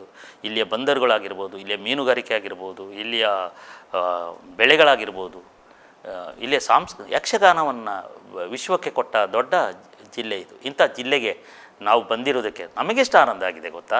ನಾವು ನೆರೆ ಜಿಲ್ಲೆಯವರು, ಕೊಡಗು ಮತ್ತು ದಕ್ಷಿಣ ಕನ್ನಡ, ನಮಗೆ ತುಂಬಾ ಆತ್ಮೀಯ ಸಂಬಂಧ ಇದೆ. ಇಲ್ಲಿಯ ಧರ್ಮಸ್ಥಳ, ಇಲ್ಲಿಯ ನಮ್ಮ ಉಡುಪಿ ಸಮೀಪದ ಶ್ರೀಕೃಷ್ಣನ ದೇವಾಲಯಗಳು, ಇದೆಲ್ಲ ಕೊಡಗಿನವರಿಗೆ ಬಾಂಧವ್ಯದ ಜಾಗಗಳು, ನಮ್ಮ ಭೂತಕೋಲಗಳು. ನಾವು ನಮ್ಮಲ್ಲಿ ಕೊಡಗಿನಲ್ಲಿ ಪಾಷಾಣಮೂರ್ತಿ ಕೋಲ ಅಂತ ಪ್ರತಿ ಕೊಡವರು ವಾರ್ಷಿಕವಾಗಿ ಕಟ್ಟುವ ಒಂದು ಸಂಪ್ರದಾಯವನ್ನು ಬೆಳೆಸ್ಕೊಂಡು ಬಂದಿದ್ದೇವೆ. ಹೀಗಾಗಿ ಕರಾವಳಿ ಎಂದರೆ ನಮಗೆ ಅಚ್ಚುಮೆಚ್ಚು. ಕರಾವಳಿಯ ಜನಮೆಚ್ಚುವ ಜನ ಆಗಿದ್ದಾರೆ. ಅವರ ಶ್ರೀಮಂತಿಕೆ ಮುಂದೆ ಎಲ್ಲರೂ ಈ ಶ್ರೀಮಂತಿಕೆ ಮುಂದೆ ತಲೆಬಾಗಲೇಬೇಕು. ಇಲ್ಲೇ ಇದು ರಂಗಭೂಮಿಯ ಒಂದು ಭಾಗ. ನೋಡಿ, ಭರತನ ನಾಟ್ಯಶಾಸ್ತ್ರದಲ್ಲಿ ಮೊದಲ ಪ್ರಯೋಗವೇ ವಿವಾದಕ್ಕೊಳಗಾಗಿತ್ತು ನಮ್ಮ ಭಾರತೀಯ ಪರಂಪರೆಯಲ್ಲಿ. ಅವರು ಈ ಸಮುದ್ರ ಮಥನವನ್ನು ಮೊದಲ ನಾಟಕವಾಗಿ ಭರತ ಮುನಿ ಮಾಡ್ತಾರೆ. ಅದರಲ್ಲಿ ರಾಕ್ಷಸರು ಮತ್ತು ದೇವತೆಗಳನ್ನು ಪಾತ್ರಧಾರಿಗಳು ಮಾಡ್ತಾರೆ.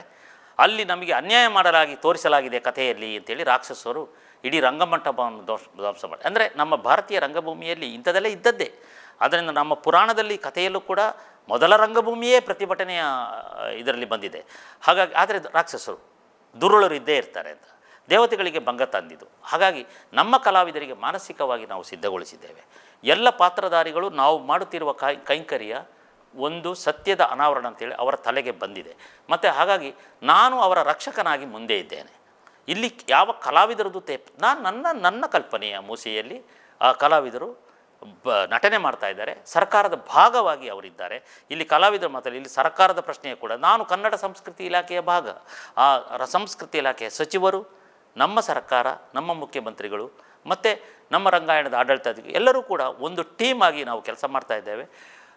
ನಮಗೆ ಇದು ಎಲ್ಲವೂ ನಾನು ಹೊರೆ ಹೊರಲಿಕ್ಕೆ ಸಿದ್ಧ ಇದ್ದೇನೆ. ಕಲಾವಿದರದ್ದು ಯಾವುದು ಇದರಲ್ಲಿ ಭಾಗ ಇಲ್ಲ. ಅವರು ಆ್ಯಕ್ಟಿಂಗ್ ಮಾಡ್ತಾ ಇದ್ದಾರೆ, ಆ ಪಾತ್ರಗಳಿಗೆ ಜೀವ ತುಂಬುತ್ತಿದ್ದಾರೆ ಅಷ್ಟೇ.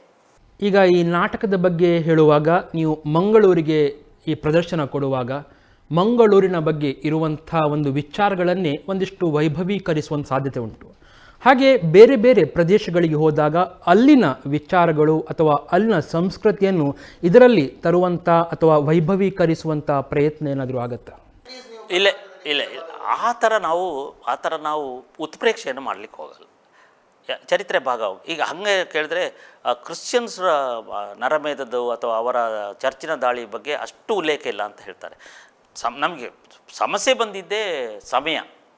ಹೇಗೂ ಹಾಗೂ 3:30 ಗಂಟೆ ಆಗಿಬಿಟ್ಟಿದೆ. ಅದು 3:30 ಗಂಟೆ ಅಲ್ಲ, 4:15 ಗಂಟೆ ಆಗಿದೆ. ಎಡಿಟ್ ಮಾಡಿ 3:30 ಗಂಟೆಗೆ ತಂದಿದ್ದೇವೆ. ವಿಸ್ತೃತ ಮಾಡಲಿಕ್ಕೆ ಇನ್ನೊಂದಷ್ಟು ಎಡಿಟ್ ಮಾಡಿದರೆ ಇನ್ನಷ್ಟು ಕಳ್ಕೊಳ್ತೀವಿ. ಹಾಗಾಗಿ ನಾವು ಯಾವುದೇ ಜಾಗ, ಈ ಚಿತ್ರದುರ್ಗಕ್ಕೆ ಹೋದ್ವಿ, ಅಲ್ಲಿ ಹೈಲೈಟ್ ಮದಕರಿ ನಾಯಕ ಆದದ್ದು ಮಾಡೋಕ್ಕೆ ಹೋಗಲಿಲ್ಲ. ಇಲ್ಲಿಯೂ ಅಷ್ಟೇ ಮಾಡೋಕ್ಕೆ ಹೋಗಲಿ, ಕಥೆಯ ಭಾಗವನ್ನಷ್ಟೇ. ನಮ್ಮ ಕತೆ ಅವನೊಬ್ಬ ಮತಾಂಧನಾಗಿದ್ದ ಅಂತ ಹೇಳುವುದು ಚರಿತ್ರೆಯ ಸತ್ಯ. ಅದನ್ನು ಯಾಕೆ ಮುಚ್ಚಿಟ್ರಿ, ತೆರೆದಿಡಿ ಅಂತ ಹೇಳೋದಕ್ಕೆ ನಾವು ಸಾಕ್ಷಿಗಳನ್ನು ಕೊಡ್ತಾ ನಾಟಕ ಮಾಡಿದ್ವಿ. ಅದರಲ್ಲಿ ಪತ್ರಗಳ ಒಂದು ಸೀನು ನೀವು ನೋಡಿದವರು ಗಮನಿಸಿದ್ದೀರಿ. ಅದು ಸ್ವತಃ ಟಿಪ್ಪು ಸುಲ್ತಾನ ಬರೆದಿರುವ ಪತ್ರಗಳನ್ನು ಅಲ್ಲಿ ಪಾತ್ರಧಾರಿಗಳು ಸೇನಾಧಿಕಾರಿಗಳಾಗಿ ಓದ್ತಾರೆ. ಅಂದರೆ ಅದು ಸಾಕ್ಷಿ ಕಾರಣಕ್ಕಾಗಿ ಆ ಸೀನನ್ನು ತಂದಿದ್ದೇವೆ. ಹಾಗೆ ಮತ್ತು ಟಿಪ್ಪು ಸುಲ್ತಾನ ತಾಯಿ ವಿರೋಧಿಸ್ತಿದ್ರು ಈ ಮಗನ ಕೃತ್ಯವನ್ನು, ಹೆಂಡತಿ ವಿರೋಧಿಸಿದರು. ರುಖಿಯಾ ಬಾನು ಬೇಗಂ ತೀರಿ ಹೋಗ್ತಾಳೆ, ಭಾಳ ಬೇಗ ತೀರಿ ಹೋಗ್ತಾಳೆ, ಅನಾರೋಗ್ಯಕ್ಕೆ ತುತ್ತಾಗ್ತಾಳೆ. ಅಂದರೆ ಗಂಡನ ಕ್ರೌರ್ಯವನ್ನು ಮತಾಂತರಗೊಂಡ ಹಿಂದೂ ಹೆಣ್ಣು ಮಕ್ಕಳು ಆ ಜನಾನದಲ್ಲಿ ತುಂಬಿಕೊಳ್ತಾರೆ, ಅವರ ಕಣ್ಣೀರನ್ನು ಆಕೆ ನೋಡಿರ್ತಾಳೆ. ಹೀಗಾಗಿ ಒಂದಲ್ಲ ಒಂದರಲ್ಲಿ ಆತನಿಗೆ ಮುಸ್ಲಿಂ ಧರ್ಮೀಯರಿಂದಲೇ ಅಟ್ಯಾಕ್ ಆಗುತ್ತೆ. ಮೀರು ಸಾದಿಕನು ಕೂಡ ವಿಪರೀತ ತೊಂದರೆಯ ಕಾರಣಕ್ಕಾಗಿಯೇ ಅವನು ಶತ್ರು ಆಗ್ತಾನೆ. ದಿವಾನ್ ಪೂರ್ಣೇನನ್ನೇ ಮತಾಂತರಕ್ಕೆ ಬಲತ್ಕರಿಸಿರ್ತಾನೆ. ಇಂಥದ್ದೆಲ್ಲ ಸಾಕ್ಷಿಗಳು ನಾಟಕದಲ್ಲಿ ತುಂಬಿ ತುಳುಕ್ತಾ ಇರುವಾಗ ನಾವು ಆಯಾ ಜಾಗಕ್ಕೆ ಹೋದಾಗ ಆಯಾ ಜಾಗವನ್ನು ಹೈಲೈಟ್ ಮಾಡೋದು ಅದರ ಅವಶ್ಯಕತೆಯೇ ಇಲ್ಲ ಅಂತ ನನಗೆ ಅನಿಸ್ತಾ ಇದೆ. ಟಿಪ್ಪು ನಿಜ ಕನಸುಗಳು ನಾಟಕದಲ್ಲಿ ನೀವು ಟಿಪ್ಪುವಿಗೆ ಭಾರತವನ್ನು ಇಸ್ಲಾಂ ರಾಷ್ಟ್ರವನ್ನಾಗಿ ಮಾಡಬೇಕು ಎನ್ನುವಂಥ ಒಂದು ಕನಸಿತ್ತು, ಗುರಿ ಇತ್ತು ಅಂತ ಹೇಳಿದ್ದೀರಿ. ಹಾಗಾದರೆ ಅಡ್ಡಂಡ ಸಿ ಕಾರ್ಯಪ್ಪನವರಿಗೆ ನಮ್ಮ ದೇಶವನ್ನು ಹಿಂದೂ ರಾಷ್ಟ್ರವನ್ನಾಗಿ ಮಾಡಬೇಕೆನ್ನುವಂಥ ಕನಸೇನಾದರೂ ಇದೆಯಾ? ನಾನು ಹಿಂದೂ ರಾಷ್ಟ್ರ ಮಾಡಬೇಕಾಗಿಲ್ಲ, ಹಿಂದೂ ರಾಷ್ಟ್ರನೇ ಇದು. ಆದರೆ ಉಳಿಸಿಕೊಳ್ಳಿ ಅಂತ ಹೇಳೋಕ್ಕೆ ಬಂದಿದ್ದೇನೆ. ನಮ್ಮದು ಹಿಂದೂ ರಾಷ್ಟ್ರನೇ ಅಲ್ವಾ ಈಗ ನಾನು ಒಂದು ಪ್ರಶ್ನೆ ಕೇಳ್ತೇನೆ. ಅಂಬೇಡ್ಕರ್ ಸೆಕ್ಯುಲರ್ ಪದ ಬಳಸಿದ್ರ ಕಾನ್ಸ್ಟಿಟ್ಯೂಷನಲ್ಲಿ? ಅದನ್ನು ಬಳಸಿದ್ದು ಇಂದಿರಾ ಗಾಂಧಿ. ಆದರೆ ಎಷ್ಟೋ ವರ್ಷಗಳ ಮೇಲೆ, ನಮ್ಮ ಕಾನ್ಸ್ಟಿಟ್ಯೂಷನ್ ಬರೆದು ಎಷ್ಟೋ ವರ್ಷಗಳ ಮೇಲೆ ಇಂದಿರಾ ಗಾಂಧಿ ತಿದ್ದುತ್ತಾರೆ. ಈಗ ಅಂಬೇಡ್ಕರ್ ಅದು ಕಾನ್ಸ್ಟಿಟ್ಯೂಷನನ್ನು ಸ್ವಲ್ಪ ಬದಲಾವಣೆ ಮಾಡಬೇಕು ಅಂತ ನಮ್ಮ ಹೆಗಡೆಯವರು, ಅನಂತಕುಮಾರ್ ಹೆಗಡೆಯವರು ಹೇಳಿದಾಗ ದೊಡ್ಡ ಕೋಲಾಹಲ ಆಯಿತು. ಕೋಲಾಹಲ ಮಾಡಿದವರು ಕಾಂಗ್ರೆಸ್. ಆದರೆ ಇಂದಿರಾ ಗಾಂಧಿ ಕಾನ್ಸ್ಟಿಟ್ಯೂಷನ್ ತಿದ್ದಿದ್ರಲ್ಲ, ಆಗ ಯಾಕೆ ಕೋಲಾಹಲ ಮಾಡಲಿ? ಅಲ್ಲಿ ಸೆಕ್ಯುಲರ್ ಅಂತೇಳೋ ವರ್ಡನ್ನು ಸೇರಿಸಿದ್ದೇ ಇಂದಿರಾ ಗಾಂಧಿ, ಅಂಬೇಡ್ಕರ್ ಅಲ್ಲ. ಇದು ಸತ್ಯ ಅಲ್ವಾ? ಹಾಗಾಗಿ ನನ್ನ ಕನಸೇನಿದೆಯಲ್ಲ, ನನ್ನ ಕನಸೇ ಇಲ್ಲ, ನನಗೆ ಕನಸು ಇಲ್ಲ. ನಾನು ಇರೋದೇ ನನ್ನ ನೆಲವನ್ನು ಪ್ರೀತಿಸಲಿಕ್ಕೆ. ನಾನು ಹೇಳ್ಕೊಂಡಿದ್ದೀನಿ ಹಿಂದೂ ಧರ್ಮ ನನ್ನ ತಾಯಿ ಅಂತ, ಭಾರತ ನನ್ನ ತಾಯಿ. ಇನ್ನೇನು ಇಲ್ಲಿ ಕನಸೇನದು? ಯಾಕೆಂದರೆ ಅದಕ್ಕಾಗಿ ನನ್ನ ಇಬ್ಬರು ಅಣ್ಣಂದಿರು ಗಡಿಯಲ್ಲಿ ಹೋರಾಡಿ ಬಂದಿದ್ದಾರೆ. ಕೊಡಗಿನಲ್ಲಿ 25 ಲೆಫ್ಟಿನೆಂಟ್ ಜನರಲ್ಗಳಿದ್ದಾರೆ. ಪ್ರತಿ ಮನೆಯಲ್ಲಿ ಒಬ್ಬ ಯೋಧ. ಅಲ್ಲಿ ಹೋಗಿ ಗಡಿಯಲ್ಲಿ, ಆ ಮಂಜುಗಡ್ಡೆಯಲ್ಲಿ, ಕಾಶ್ಮೀರದಲ್ಲಿ ನನ್ನ ದೇಶ ಅಂತ ಹೇಳ್ಕೊಂಡು ಸಾಯೋದು ಯಾಕೆ? ಪುಕ್ಸಟೇನಾ ಸಾಯೋದು? ಅವರೆಲ್ಲ ಮೃತದೇಹ ಬಂದಾಗ ನಮಗೆ ಖುಷಿ ಆಗಬೇಕಾ, ದುಃಖ ಆಗಬೇಕಾ? ಅಥವಾ ನಾವು ಅವರಿಗಾಗಿ ಏನು ಮಾಡೋದು ಬೇಡವಾ? ಇಲ್ಲಿ ತಿಂದು ಉಂಡುಕೊಂಡು ಫ್ಯಾನ್ ಕೆಳಗೆ ರೆವಿನ್ಯೂ ಇಲಾಖೆಯೋ PW ಚೆನ್ನಾಗಿ ಸರ್ಕಾರದ ದುಡ್ಡನ್ನು ಕೊಳ್ಳೆ ಹೊಡೆದು ಬಿಟ್ಟರೆ ಅದು ದೇಶ ಸೇವೆನಾ? ಇದನ್ನೆಲ್ಲ ನಾವು ಯುವಕರಿಗೆ ಹೇಳಬೇಕಲ್ವ? ಅದು ನನ್ನ ಕನಸು, ಜಾಗೃತಿಗೊಳಿಸೋದು ನನ್ನ ಕನಸು. ಆ ಕೆಲಸವನ್ನು ನಾನು ಮಾಡ್ತಾ ಇದ್ದೇನೆ. ಅದು ಇನ್ನೊಬ್ಬರಿಗಾಗಿ ಅಲ್ಲ, ಯಾರು ಹೇಳಿದ್ರು ಅಂತ ಮಾಡ್ತಾ ಇಲ್ಲ, ಅಥವಾ ಇನ್ನೊಂದು ಸರ್ಕಾರಕ್ಕಾಗಿ ಮಾಡ್ತಾ ಇಲ್ಲ, ಇನ್ನೊಂದು ಅದಕ್ಕಾಗಿ ಮಾತಾಡ್ತಾರೆ. ನನ್ನ ಕೆಲಸ ಅದು, ನನ್ನ ಕರ್ತವ್ಯ ಅದು, ಅದನ್ನು ಮಾಡೋದು ಅಷ್ಟೇ. Thank you very much sir. ಇಷ್ಟೊತ್ತು ನೀವು ನಮ್ಮೊಂದಿಗೆ ನಿಮ್ಮ ಮನಸ್ಸಿನ ಆಳದ ಭಾವನೆಗಳನ್ನು ಬಹಳ ನೇರವಾಗಿ, ಬಹಳ ಸ್ಪಷ್ಟವಾಗಿ, ನಿಖರವಾಗಿ ಹೇಳಿದ್ರಿ. ಈ ಕಾರ್ಯಕ್ರಮಕ್ಕಾಗಿ ತಾವು ಆಗಮಿಸಿದ್ದಕ್ಕಾಗಿ ನಮ್ಮ ಟಿವಿಯ ಪರವಾಗಿ ನಿಮಗೆ ಆತ್ಮೀಯವಾಗಿರುವಂಥ ಧನ್ಯವಾದಗಳು. Thank you very much. ನಮಸ್ಕಾರ. ವೀಕ್ಷಕರೇ, ನೀವು ಇಷ್ಟೊತ್ತು ನೋಡಿದ್ರಿ, ಇಡೀ ರಾಜ್ಯದಲ್ಲಿ ಈ ಒಂದು ಪುಸ್ತಕ ಬರುತ್ತೆ, ಟಿಪ್ಪು ನಿಜ ಕನಸುಗಳು ಎನ್ನುವಂಥ ಪುಸ್ತಕ ಬರುತ್ತೆ ಅಂತ ಆದಾಗ ಅದನ್ನು ಬ್ಯಾನ್ ಮಾಡಬೇಕು ಅಂತ ನ್ಯಾಯಾಲಯದ ಮೆಟ್ಟಿನ ತನಕ ಹತ್ತಿದಂಥ ಒಂದು ಘಟನೆಯನ್ನು ಗಮನಿಸಿದ್ರಿ. ನಂತರ ಆ ಪುಸ್ತಕ ಯಾವ ರೀತಿಯಲ್ಲಿ ಇಡೀ ರಾಜ್ಯದಲ್ಲಿ ಅಥವಾ ಕನ್ನಡಿಗರು ಎಲ್ಲೆಲ್ಲೋ ಇದ್ದಾರೆ ಅವರೆಲ್ಲ ಅದನ್ನು ಓದುವಂಥ ರೀತಿಗೆ ಪ್ರೇರಣೆಯಾಗಿರುವಂಥ ಘಟನೆಯನ್ನು ಕೂಡ ಗಮನಿಸಿದ್ರಿ. ಈಗ ನಾಟಕ ಕೂಡ ಹಾಗೆ, ಟಿಪ್ಪು ನಿಜ ಕನಸುಗಳ ನಾಟಕ ಕೂಡ ಬಹಳ ದೊಡ್ಡದಾಗಿ ಒಂದು ಪ್ರದರ್ಶನ ಆಗ್ತಾ ಇದೆ. ಜನ ದೊಡ್ಡ ರೀತಿಯಲ್ಲಿ ಅದನ್ನು ಪ್ರೋತ್ಸಾಹಿಸ್ತಾ ಇದ್ದಾರೆ, ಬೆಂಬಲಿಸ್ತಾ ಇದ್ದಾರೆ. ನಿಮ್ಮ ಮುಂದೆ ವಾಸ್ತವ ತೆರೆದಿಡುವಂಥ ಪ್ರಯತ್ನ ಮಾಡಿದ್ದೇವೆ ಅಂಥೇಳಿ ಅಡ್ಡಂಡ ಸಿ ಕಾರ್ಯಪ್ಪನವರು ಹೇಳಿದ್ದಾರೆ. ಸೊ ಚರಿತ್ರೆ ನಿಮ್ಮ ಮುಂದೆ ಇದೆ. ನೀವು ಅದನ್ನು ಹೇಗೆ ತೆಗೆದುಕೊಳ್ತೀರಿ ಅಂಥೇಳಿ ನಿಮಗೆ ಬಿಟ್ಟಿದ್ದು ಅಂತ ಹೇಳ್ತಾ ಇದು ಇವತ್ತಿನ ವಿಶೇಷ ಕಾರ್ಯಕ್ರಮ. ಮುಂದಿನ ವಿಶೇಷ ಕಾರ್ಯಕ್ರಮದಲ್ಲಿ ಮತ್ತೊಮ್ಮೆ ಭೇಟಿಯಾಗೋಣ. ನಮಸ್ಕಾರ.